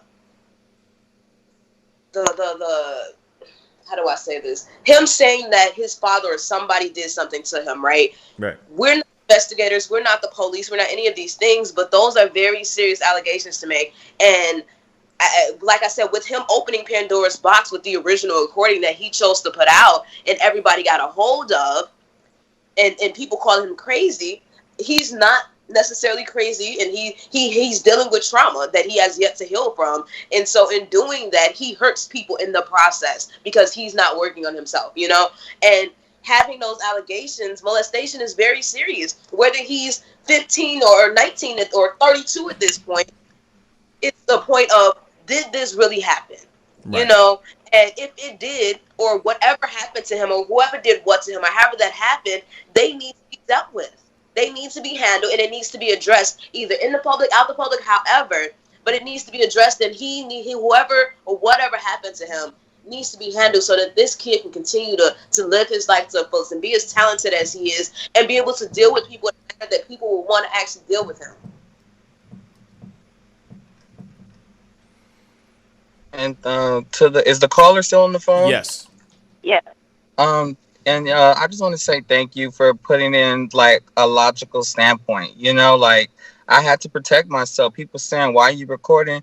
Like you said, it's like if nobody recorded George Floyd getting you know, yeah, you know what I'm saying, then nobody would ever believe it. You know what I'm saying? So you got to you got to record to protect yourself. That was my intentions, and I didn't know he was going to drop that heat. Yeah. You know? Yeah. And because nowadays everybody record. You can't help what people say when you go to record. You can't help that. And what you're supposed to do is say, okay, I'm not going to ever show my recording because this person made this allegation. Like, you didn't make him say that. Yeah. No, I didn't. And now I want to know because I've supported and bought in Kirk Franklin's music. And when he said it, it's just been festering on my mind all these months. You know, me watching Kirk Franklin's interviews and me listening to his podcast, it's been the thing that's been in the back, trivial in the back of my head. Mm-hmm. So, you know, it is what it is. Hate me for putting it out, but go ask the questions over there. Right. Thank you so much for calling, sweetheart. Thank you so much. Okay, and I'll keep y'all in my prayers also. Have a nice day. Thank you. I'm in hiding. Well, guys, I got to wrap up this conversation, but I do really appreciate Miss Foxy and CJ for being on. You know, I really appreciate it. Just trying to, you know, get in front of this one last time. You know, now it's up to him. You know what I mean? It's in his hands, and it's in God's hands now too. You know, and what he decides to do. But I appreciate you guys coming back out. Especially, it's very nice to meet you, Miss Foxy, and just having this conversation and getting in front of it one last time. I appreciate it, guys. Okay. Thank you. Thank you. Anytime. Hey, but before we go into a commercial break, I just want you guys to know that, you know, sexual abuse is a very serious thing. And I want you guys to know that you are not alone. If you are at all out there thinking that you are alone, you are not. Please call 1-800-656-4673. Again, you are not alone. Even if you are 8 or 32 years old or 55 years old, it doesn't matter. There is someone out there willing to listen to you and show you that there is a light at the end of this dark tunnel. We got to go into a quick commercial break. We'll be right back. This is The Pascal Show. Bye. Homeowners and property managers, if you're looking for effective and humane ways to remove wild animals and deal with the damage that they have caused, we have good news for you. Introducing Wildlife Command Center, a professional nuisance wildlife management company specializing in providing animal removal for residential, industrial, and commercial clients. We are the only wildlife company that checks 70 different areas on a structure to determine the answers to the following questions. Exactly which animal are we dealing with? How is the animal getting inside the home? What kind of damage is the animal doing to the structure? Once we get the answers to all of these questions, we develop and write up an action plan to resolve the animal issue completely and provide a quote to implement that action plan. We perform a very in-depth 70-point wildlife inspection. From visually inspecting the highest point, the chimney, to physically crawling inside the attic space and looking for animals, chewed wires, fecal matter, chewed structural wood. We inspect everything. Our inspection process covers all of the following 70 points: animal-proof chimney cap, roof ridge vents, roof to soffit junctions, dormer fascia, attic gable vents, gutter lines, fascia trim, garage door, utility penetrations, water, gas, electric, and cable, bathroom vents, attic roof ridge vents, attic electrical, wiring, junctions, boxes, and lighting, concrete decks, additions, wooden crawl spaces, basement plumbing, penetrations, ceiling, floor, and wall.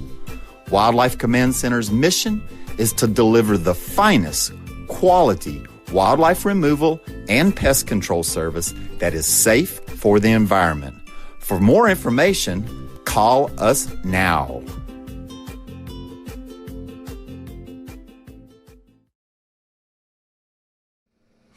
Hey, welcome back, everybody. Thank you guys so much for sticking around and being a part of the conversation. If this is your first time checking out this show, please go hit, crush, destroy that like button down below. That would really mean a lot. If you haven't done it yet as well, crush that subscribe button. I do the show Monday through Friday, 9 a.m. Central Standard Time.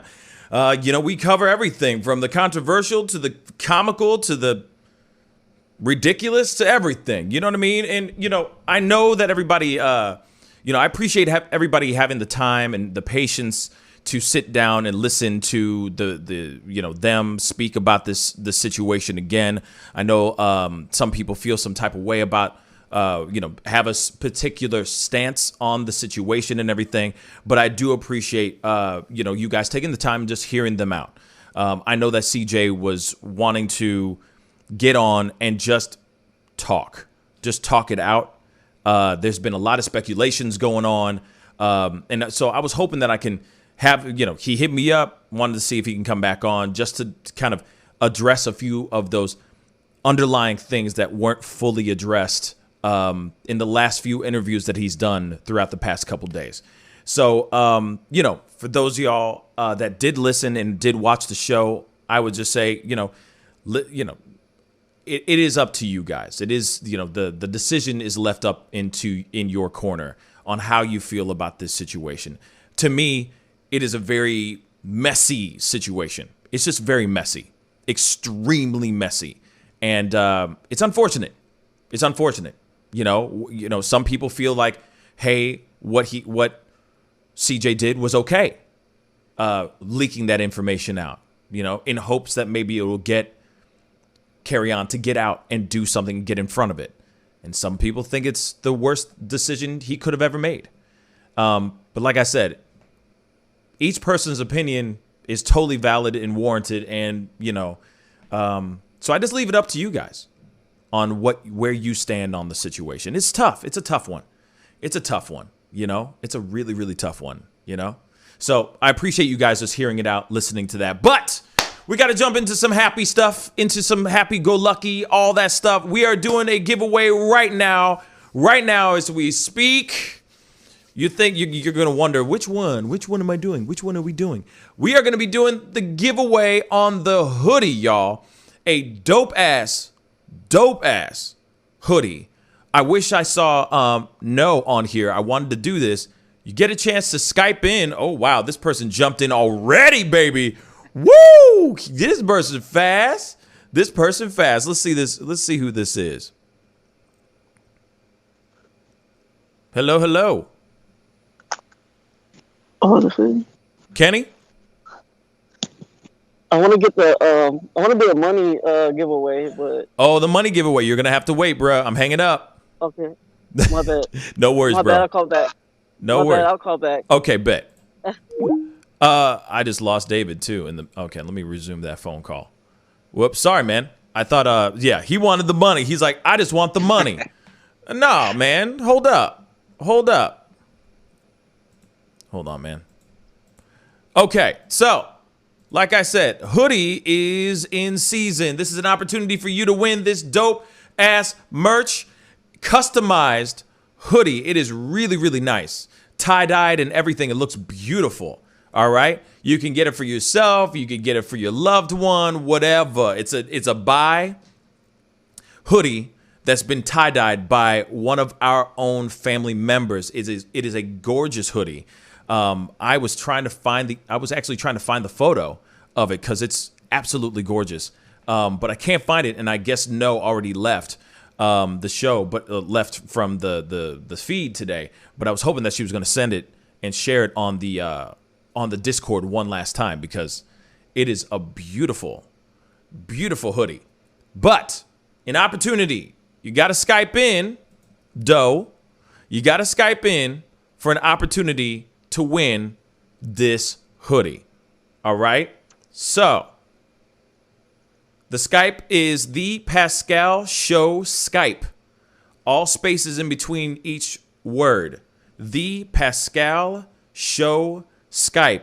There's an opportunity for you to win some dope ass swiggity swag. It's beautiful. Like I said.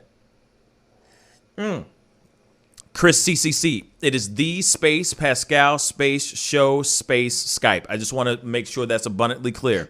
It's not all just one word. It is the space Pascal space show space Skype. There we go. Beautiful. Thank you, Chris CCC. So, call in, Skype in, opportunity for you to win some dope swag, tie-dye hoodie. I'm waiting out. I'm not going to give the money away this quickly. Are you crazy? Are you crazy? Dude called in. I'm here for the money. Man.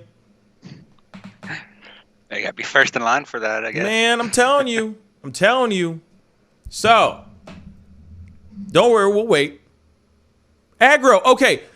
No. Okay, so please, can you put the photo of the tie-dye hoodie in the Discord so I can show it to everybody really quick because I'm trying to find it, but it's buried so deep in the main chat.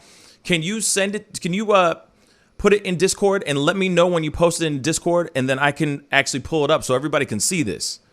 You know what I'm saying? Everybody should see this thing. This thing's beautiful, man. This thing beautiful. It's beautiful, man. You got to see it. She did. Okay, hold up. Let me make sure I can see this.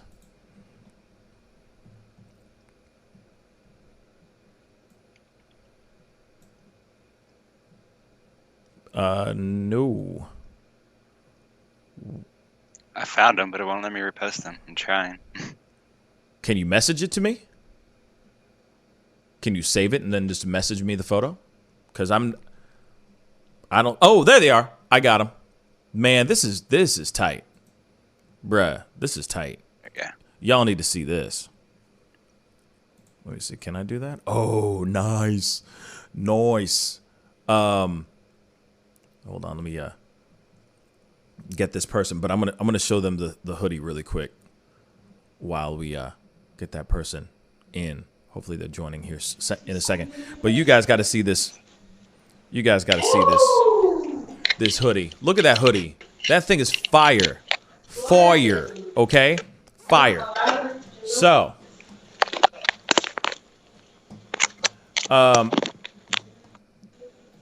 who am I on the phone with?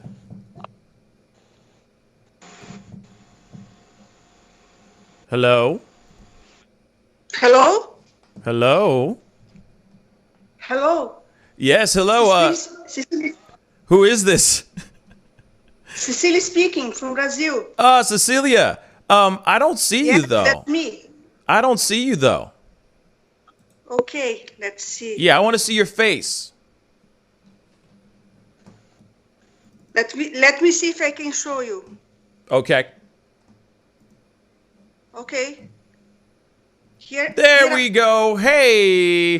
Hold up. Yes, Cecilia, how you doing, sweetheart? Hold on. I'm going to get everybody all in one shot here. So hold on one second. Okay. Okay. Say hello to Cecilia, everybody. Hey. Hey, hello, everybody. Thank you so much for Skyping in. Okay, you ready to play a little game? Okay, I would like. Okay, so David's got the question. What is the question of the day? All right, this might be a tricky one, but you've been watching for a while, so. What is one thing that Pascal buys every Christmas? One thing that the Pascal buys every Christmas. What? That's a good question. I don't even know. That's a difficult one. Let me see. A new puppy? No, sorry. No, but give her another chance. One more. Okay. It is a Christmas themed thing too. I know what it is now. I didn't know. Let me see. A hoodie or a t-shirt? No, sorry. No, but hey, thank you so much for playing. Thank you so much, Cecilia. I really appreciate it. Okay, thank you. Right. Thanks for calling. Bye-bye. Bye-bye. Bye. Okay. Who's got this? Somebody got this. Like I said, it's giveaway times. It's giveaway. You saw the hoodie. It looks really nice, right? Doesn't it look nice? It looks good. You know what I'm saying? I'm trying to get these this soundbite up, and it's not being my friend, man. It is not being my friend. But guys, fellas, ladies, somebody knows this answer. Somebody knows this answer. That's a good one, by the way, David. Damn. That's a good one. That's a good one. Give us a call.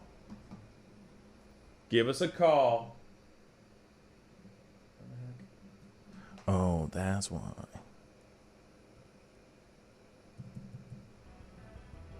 There we go. I was trying to get this music on, man. Damn. All right. So. Okay. So. Opportunities to win a hoodie. Give us a call or Skype in. Okay. Skype in real quick. Opportunity for you to win that dope hoodie you just saw. Shout out to No, because that is beautiful. And yeah, Kanye West has nothing on my hoodie. Absolutely. That hoodie is amazing. Damn right, No. Damn right. It is gorgeous. Please, Skype in. The Pascal Show Skype. You should have kept that one for the $50 one. That's a tough one. I don't think anyone's going to get it. I don't think anyone's going to get that answer. I remember you talking about it a couple of times. I know you remember it. I just don't know about everybody else. You feel me? I just don't know about everybody else. But this is an opportunity. Come on, y'all. Don't be shy. I don't know why this is so hard. Everybody has no problem coming in, calling in, and going, this is what you did, and this you wrong about this, and you right about that, and I don't think this is right, and this is wrong. And then I go, hey, here's an opportunity to win something free. All you got to answer is one question. Everyone doesn't even pick up. Come on. Come on, y'all. Y'all got balls to talk about how the world should work? You got to have some balls to win some free stuff. What's up? Yeah. The hint is that it is Christmas related as well as getting it every Christmas. So such a Christmas thing. You know what I mean? I could just sit here and quit I could just keep busting y'all balls. They got time to watch through the all the Christmas episodes, I guess. Right, they're just going speed through it, put it in through 100% speed or whatever it is, 200%. Just get through all of them as quickly as you can. Oh, there it is. Come on, guys. It's a staple. It is a Christmas. It's very common. Very common.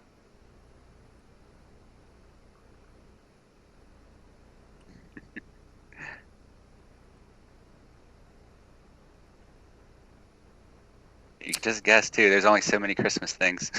This is breaking my heart, man. Why does this feel like a quick, swift kick in the nuts?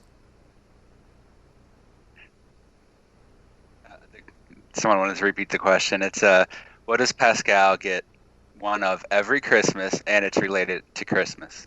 Every single Christmas. Come on, Siri, you're hella brainy. I just dropped some hints, by the way. I literally just dropped some hints. Think about it, y'all. Think about it, but you need to Skype in. I need to see your face. That's the only thing. Thanks. It's not really fall anymore, but yeah. It is a tradition that happens in Europe too, so at least in where Syria is.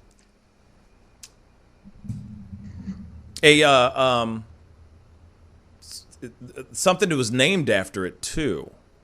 Yeah. There's a story behind it too. Mm-hmm. You dirty rat.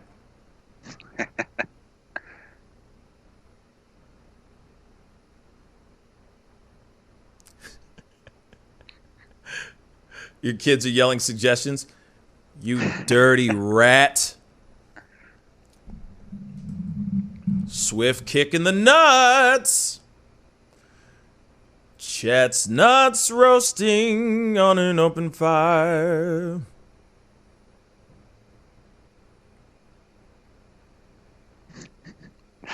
I feel bad because I'm not even into Christmas and I know this one. And I know what this is. Yep.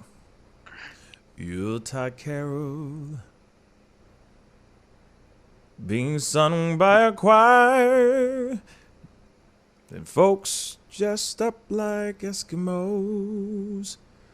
Everybody knows a turkey and some mistletoe.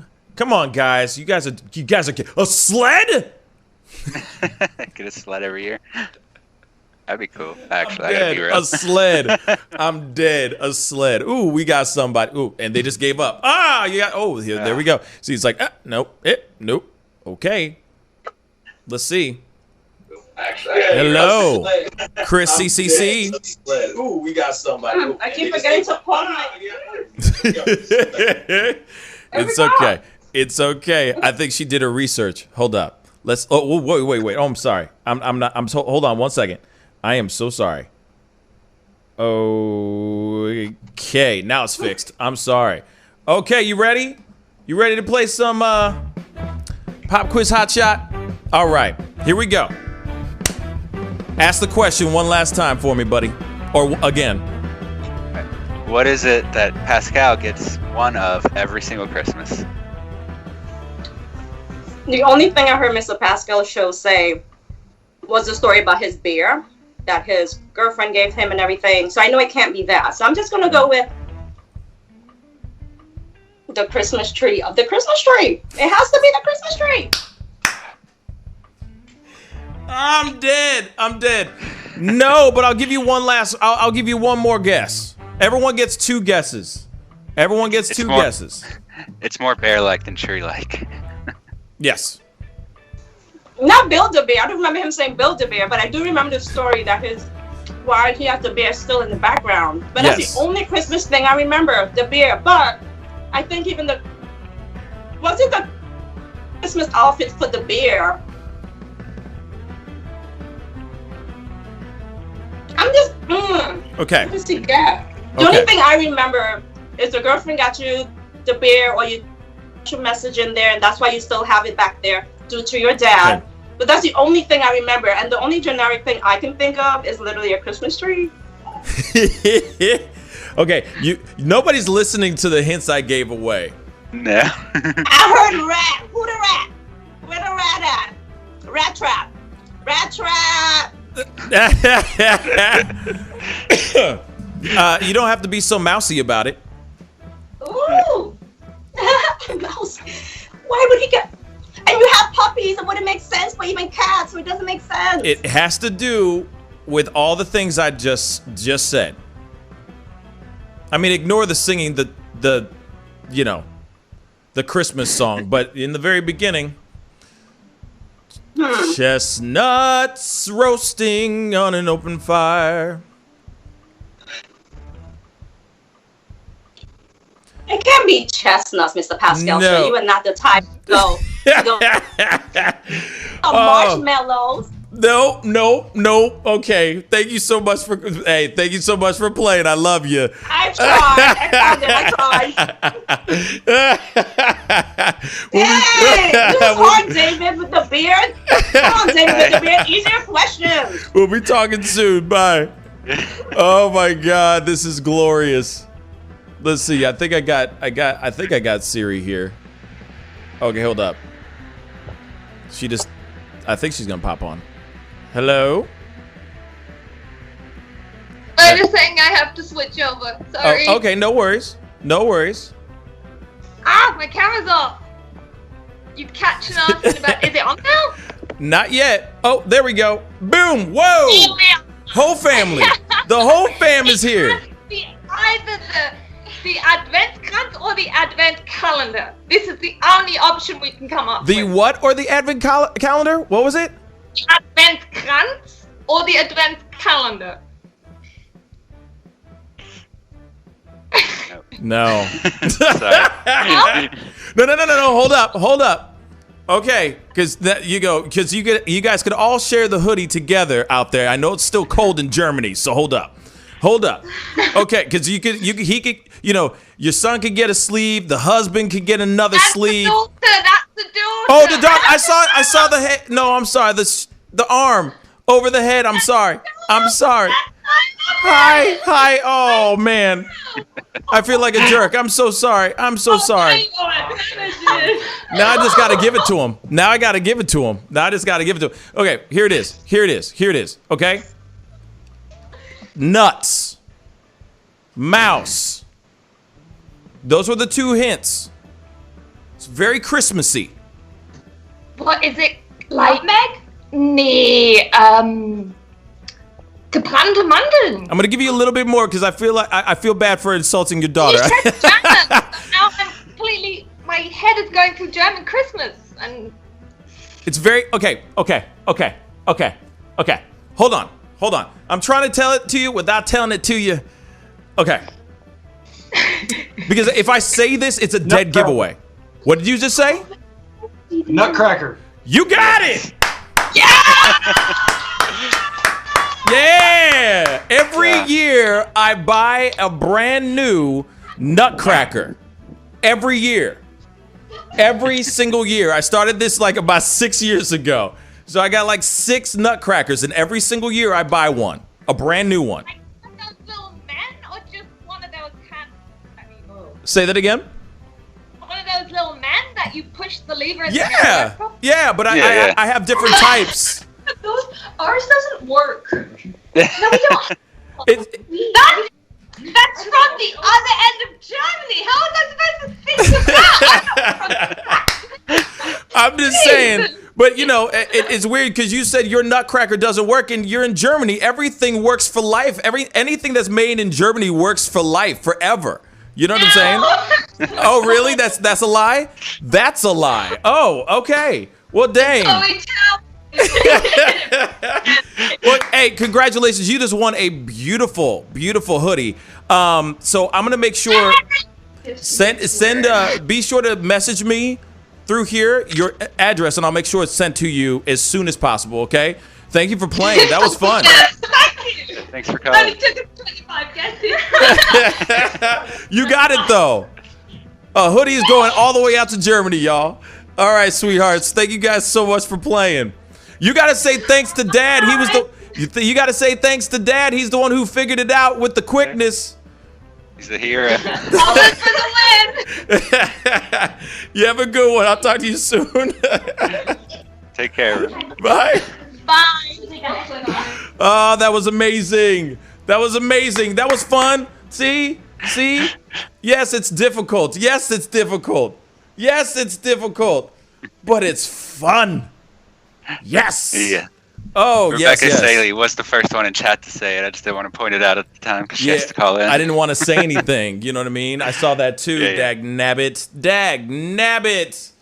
Oh, that was hilarious. That was everything. I'm so sorry. I did not mean to insult her daughter. I'm so sorry. You're so cold, man. I didn't mean the arm was over the head, and you know what I'm saying? I mean, you know. Gotta send him one of your nutcrackers now with the hoodie. Second what? Send one of your nutcrackers now. Along Now with I gotta send a working nutcracker. That's the thing. Yeah. A working nutcracker now. Working nutcracker. But that was fun. That was fun. So, okay. We gotta get into the next game, okay? I don't know what I'm doing. Please forgive me. That was terrible. So, we gotta go into giving away. We gotta give away the makeup. It's time to give away the makeup. All right. Last thing on the list is gonna be the other thing, the monies. Okay. So that was my Scarface accent. That was terrible. I'm sorry. Okay. I kill for fun, man. Okay. Everybody love the bad guy. Okay. So wait a second. Chris CCC. Okay. No is calling as Where's well. the trivia music at? I know. Hold on. Hold on. No. Hello. Go on. How you doing, No?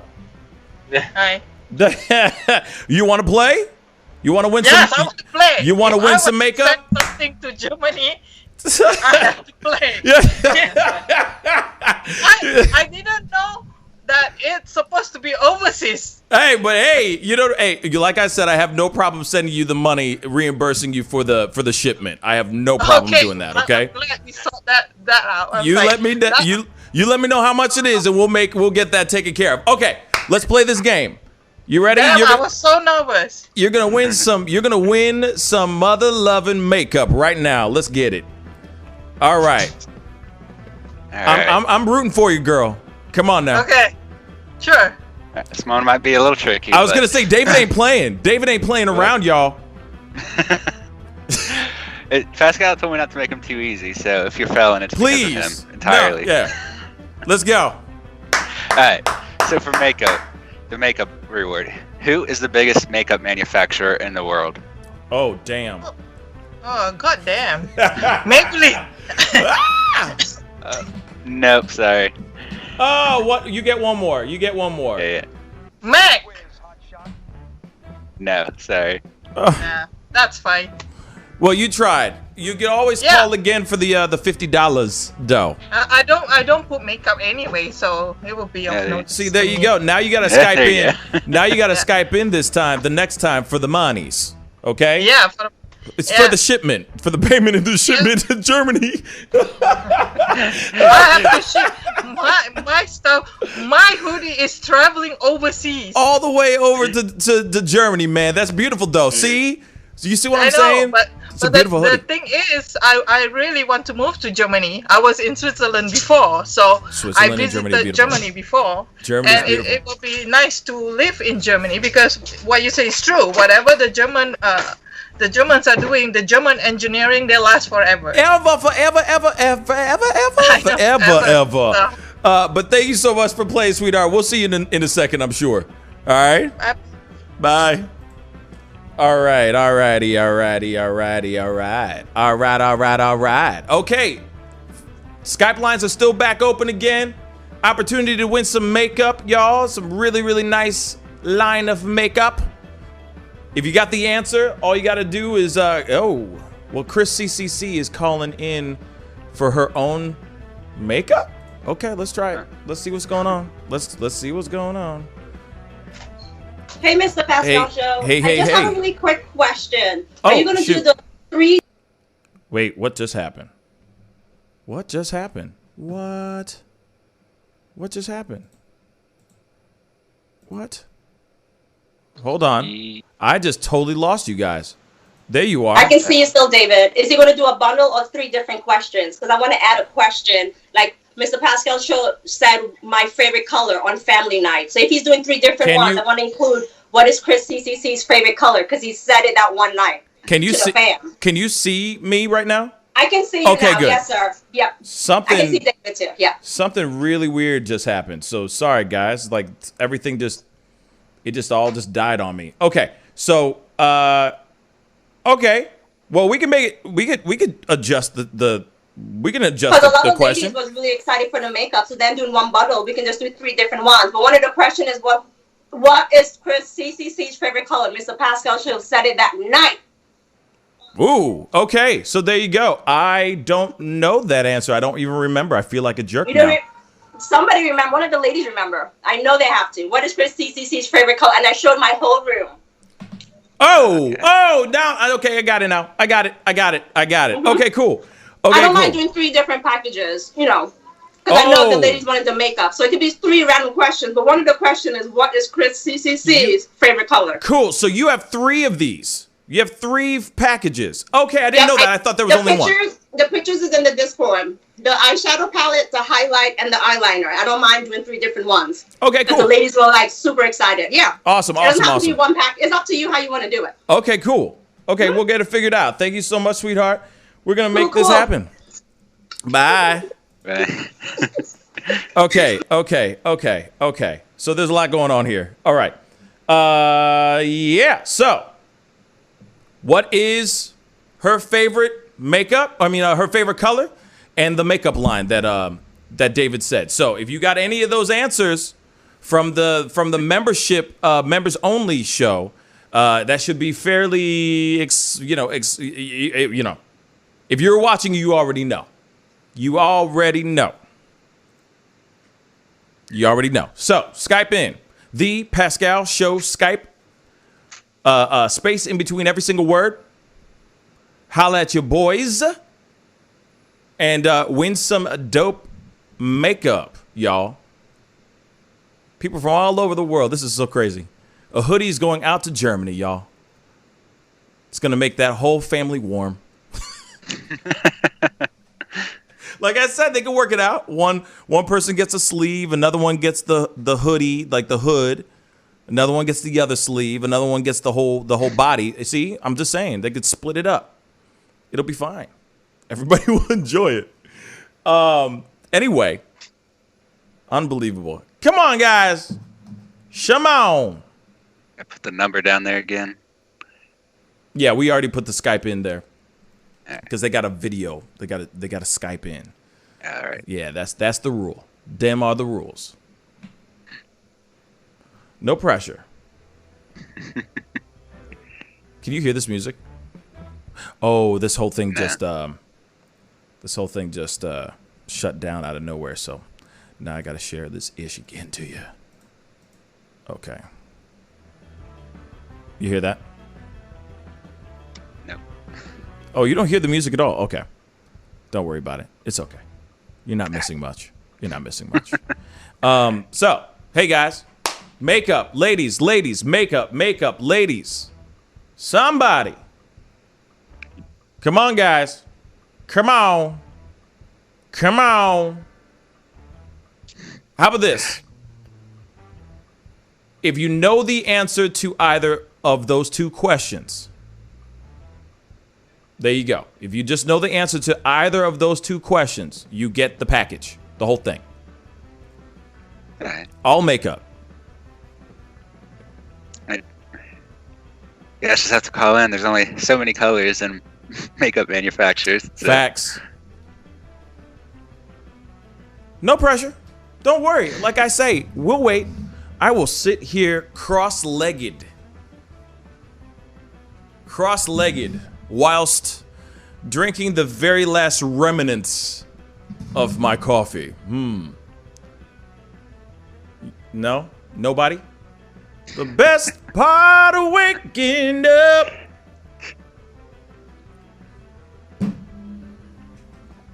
Come on, guys. And everyone's waiting for the money. That's literally what it is. Everybody's waiting for the monies. Remember, no one can get the money until someone wins the makeup. I know. Somebody got to win the makeup, though. Ain't nobody getting no money. Come on now.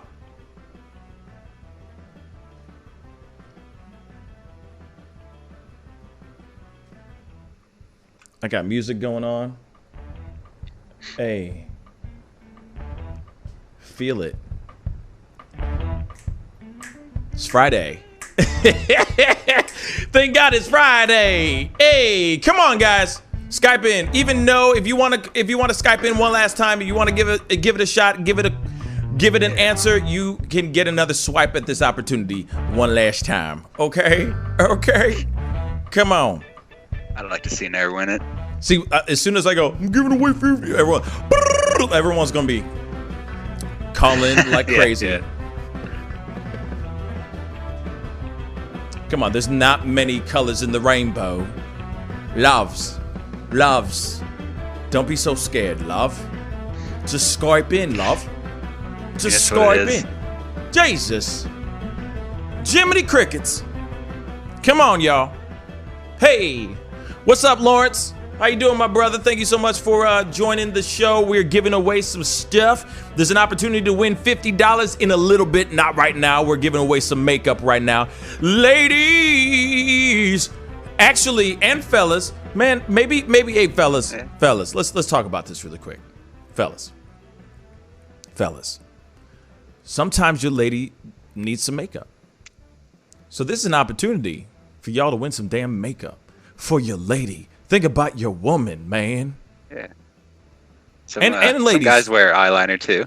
True. I think. You know what I mean? To bring out their eyes and stuff. You know what I mean? There ain't nothing wrong with that. You know what I'm saying? Nothing wrong with looking fabulous, baby. There's nothing wrong with that.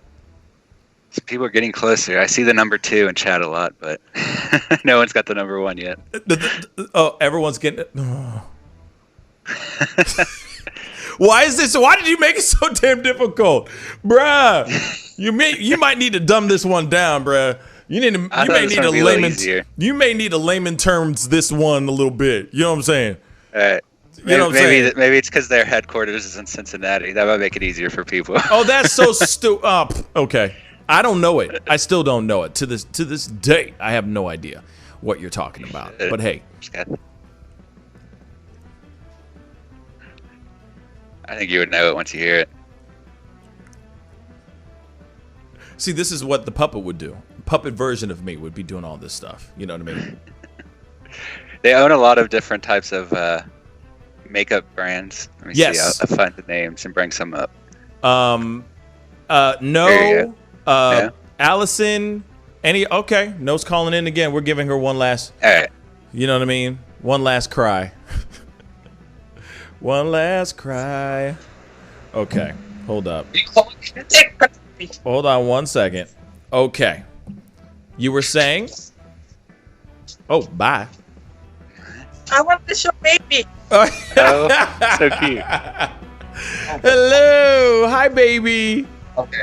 Oh, yes. How you doing? So you want to try to... It's Penelope. Penelope. Oh, that's a beautiful name. By the way, that's a beautiful name. I love that. So, you want to try one last time? One last time? Oh, what is the question? There's the makeup question still. I just want to show. What's the question again? Yes. Either what is the biggest makeup manufacturer or what is Chris's favorite color? Pink. You said pink? Is that right, Pascal? Pink is correct. There you go. Yes. Yes. Nice. No, congratulations. You just won the makeup. Congratulations. Other baby. Come on, show your face. This is my other baby. Hi, other baby. What's your name, other baby? Sophie. Sophie. She's beautiful. Hi, Sophie. Yep. Hi, Penelope. Yep. Wow. You got a beautiful family. Wow. Look at him. Look at her. Daddy. Look at her.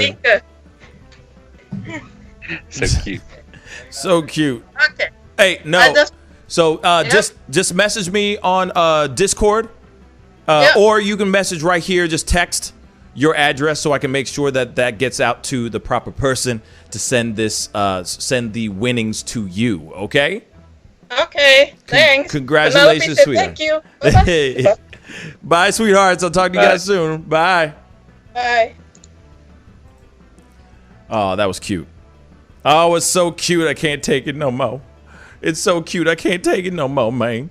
All this cuteness is ridiculous, man. Man. Yeah, family call-ins today is nice. Yes, I love it. I love it. It's always wonderful to see everybody's face. You know what I'm saying? even in Germany, you know what I'm saying? Where I don't see why nutcrackers would ever be faulty out there. Like I said, German stuff lasts forever. I'm just saying. Siri. But anyway. All right, guys. The moment I feel like a lot of people have been waiting for as well. It is time to give away the monies. So, Skype in. We're going to make this one very difficult. Right, David? This better not be the easiest question in the freaking world. That's all I'm saying. I think people can guess it, but it's not the easiest, no. Yes. So, I'm going to wait for some Skyping, so for some people to Skype in. We got, there's an opportunity for you to win some, like I said, some monies. Let's see. We got somebody who's coming in right now. You better make this one difficult, bruh. This dude was jumping out the gate with the quickness up in this piece. But I want to give him 2 chances on this too. Well, we'll see. Hello, Kenny. Hello. What's going on? I think it's a bad connection. It might be. Let's try this again. Okay, let's try that again.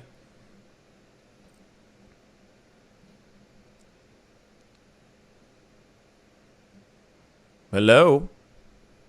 Hello. Yeah, there you go. Kenny, what's up, man? We don't see your face though.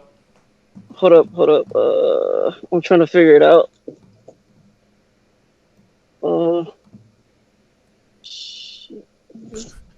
Yeah, you just keep calling. What's up, man? What's up? Yeah, man. Hippie Buddha. Hippie Buddha is in the house, man. What's up? How you doing? Hello? Oh, we lost him again? Hello? Did we? I think so. Oh, we can still Kenny. hear you. Can you hear me? Yes, I can hear you. We just lost your face, though. Hold up. I'm trying to figure it out. That's why. No worries. There's a camera icon. You just have to press that, and it should just turn on. There you go. There you are. What's up, man? Yeah, hey, what's up? How you doing, fam? Good to see you, brother. Yeah, man. Hippie Buddha in the house, baby. All right. This is an opportunity for you to win $50. You ready to play some hot pop quiz? Hot shot? Let's go. Let's go, David. Make this one tough. Make it tough. Make it work for this money. Come on. So, what rapper has the most expensive chain in hip hop? 2 Chainz. Nope. 2 Chainz? Oh, No. You get. I'm gonna be nice. I'm gonna be nice now. I'm gonna give you one last shot at this.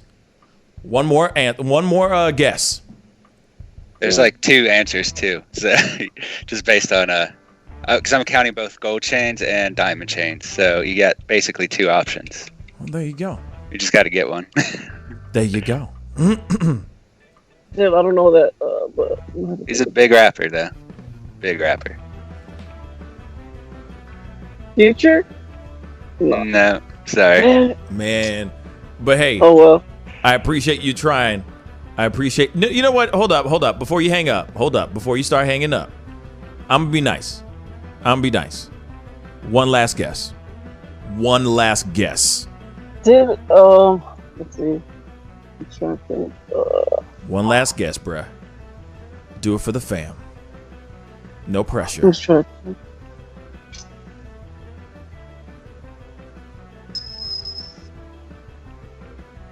Tiger? No, I don't know. I don't know it. Tiger? Is it Tiger? No, sorry. Hey, Damn man. it. I appreciate you. Thank you. Hey, man, no problem, man. Hey, it was great seeing your face, bruh. You stay up, all right? Peace. Peace, man. Okay, he hung up. Okay. So, like I said, there are some opportunities, y'all, to win. There's 2 options here, like I said. There's just 2 Both options. are big names. You made this one tough. I don't even know the answer to this one. I don't. I said know. He's a big rapper in multiple ways. I know. I get it. Well, we got to see if everybody else gets it. Yeah. So you got 50. That's right, Mr. Super. Oh, he's talking about. Oh, okay, 50 Cent. Well, I'm not gonna answer that. You got to Skype in, man. We only got a few more minutes before I have to shut this bee down. Come on. You want to win some money? You want to win some monies? You know what I'm saying? Some of this money, there's an opportunity to pay your cell phone bill, that electric bill, if you live in a really small house, you know what I'm saying, or in a little apartment, and you don't use that much electricity, then this is perfect. You feel me? Yeah. Oh, you got it. Man, I thought y'all would be like, the floodgates would be open for this money. Everybody likes money. No money? Nobody wants money? Only Rebel Soldier wants money. It's free $50. Damn. You don't want no $50? Damn. I'm offended. I'm offended right now. Yeah, I thought he would have more guesses on this one. Everyone wanted makeup and hoodies, but they don't want the monies. They don't want the monies. See, yeah, you can call in again for the money. Yeah, you can. Cecilia, you can Skype in again. But the thing is that, like, everyone's now, like, you know, you can't. This is the thing that sucks because people can just easily just go and Google. Yeah. But yeah, come on, man. Come on with it. Leg out. Skype in, baby. And the question is, who has the most expensive chain in rap or hip hop? Like I said, I'll accept two answers because one is the most expensive overall, but there's also most expensive diamond one. So I'll accept either answer. There you go. The most expensive. All right. Oh, Chris C is coming in. Let's see what the deal is. AAA. Back in again. It's the Pascal Show. Hey, David. Hi. Oh my God. What the hell is going on? Every time. Hold on. I totally lost you, and I don't know why. I see you now. That's so weird. Okay. What the heck is going on? Hold on. Oh my gosh. Everything's always set up, and then it just goes haywire whenever you call in. I don't know why. Okay. Let's do this. Most expensive chain in the game. Gold or diamond? If it's not like Lil Jon, it would have to be like Rick Ross or you got them both. Diamond. You got both. You got both. Sweetheart. Most expensive diamond is Lil Jon. What's that grill song? She's not listening. You got it. In my head, and I'm like, you got it. You got it. You got it. Yay. You got him in the first shot. Come on, Chris CCC. You got him in the first shot. So the answer was Lil Jon. It has to be like grills or one of back in the day when they always like a Rick Ross or something would be like, and the grills will be on there. That's the only thing I can think of if it's not like 50 Cent or like a Jay-Z. Yeah, you got them both right. Rick Ross is the most expensive chain overall at $1.5 million. And Lil Jon's got the most expensive diamond chain at $500,000. Wow. You know, what's funny is they would be like what? They would be like chain. What would they do? What would they do again? There we go. That's exactly what it is. You're gonna diamonds on my neck, diamonds on my wrist, like that one. What's up, John? Got it. There you go. You know what? And the funny thing is, I got my name. What was it? I got my name looking something like a disco ball. Whatever that song is, that song. That's the only. Not Chris rapping. Yeah. See, one thing for sure is when I send you this money, just promise me this one thing. Promise me this one thing. Don't start a rap career with this money. You know, speaking of which, my name, if you want to know me, my name is CC, aka Ivy. You think you got that B? No, Queen's finest with a big fat booty, dimple on the side, and a killer smile. You hating on me, but you're mad with me. I got him calling wifey and sucking my. That's good. Hey, okay, I stand corrected. Never mind. Okay. She just dropped boars. Okay, so then take that $50 and then start your record career. Yes! Thank you, Mr. Pascal Show. Thank you, David, with the beard. Yes. So please message me your Cash App, and I'll send it to you as soon as the show is over. So congratulations for winning. Yay! Shopping, Victoria's Secret. Here I come. There we go. Lucky husband. There we go. All right. Thank you so much for playing, Thank you, sweetheart. guys. Bye. Thanks for calling. Bye. Oh, that's amazing. That's amazing, man. So there it is, y'all. That was the game. Simple as pie.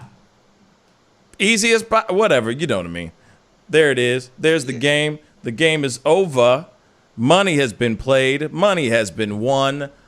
Makeup has been won. A dope ass hoodie, tie-dyed hoodie from our family has been won. What a wonderful Friday. We had some controversy, for sure. We had a whole bunch of other fun stuff too. So, dope day. Yes, please hit that like button as much as you can. Please. Let's get that past 100. Or let's get it at least to 100. That'd be amazing. 100 likes would be amazing. I really appreciate it. You know what I'm saying? And for those of y'all who played, I really do appreciate it. That was fun. I'm planning on doing something like that. Well, I would like to do something like that. Not as grandiose, but like one game, one giveaway every week, if possible. So I appreciate everybody who went out of their way to donate, to put certain things in. That's really amazing. You know what I mean? To sweeten the pot and sweeten this Friday's show even more. You guys are all amazing people. Your energy is so incredible. But that is the show today. I will be on tomorrow for my Speak On It Saturday at 3 p.m. I will most definitely be on. So be sure to jump on and be a part of the conversation tomorrow. Man, it's gonna be a good weekend, y'all. I'm excited about the weekend. I'm excited about having some time off and resting a little bit.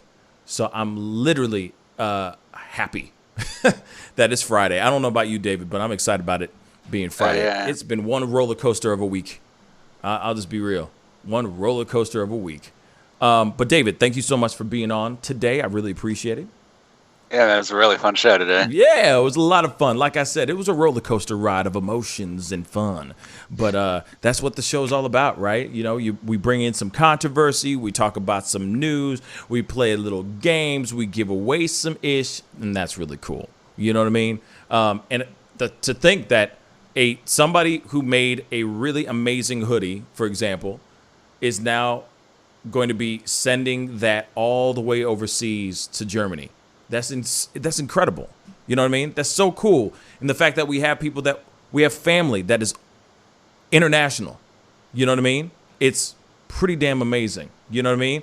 And yeah, Mr. T, if you're watching, I don't know. Is he watching? I don't even know if he's watching. He was before. He was, man. Of course, we miss you, bruh. We need to get you back on the night shows and everything. I know he's been busy with his stuff and everything, but yes, we need to get him back. I don't know where he at. He kind of disappeared on me, man. But we do miss him a lot over here too. But yeah, man, none of this would be possible without you guys, you incredible family members, you incredible members of the family. And if you haven't done it yet, please hit the like button, hit that subscribe button. And yeah, if you can, if you have $4.99 to spare, please hit that join button, join the family, be a family member. It would really mean a lot. As it grows, I'm going to be adding more and more things on the membership side of things to give you guys more incentive to be a part of the membership and all that. But that helps us. Fuel what we need to do over here. Keep giving you guys the information that you need. Keep telling y'all your stories of the day and all that. And yeah, keeps the lights on in so many different ways. So please, if you don't mind, hit that join button. That would really, really mean a lot. But anyway, I love all you guys. Have a safe, positive, and wonderful weekend. All right? Each and every single one of y'all are incredible individuals. Just don't forget that. All right? And if there's any adversity that comes your way, just remember you got us here that got your back. Always. All right? So be rest assured, I'll be here tomorrow to hear you guys out, to talk you guys through whatever you need to be talked through. Like I said, y'all are family, so I got your back. All right? But anyway, I love all you guys. You guys are incredible. It's been a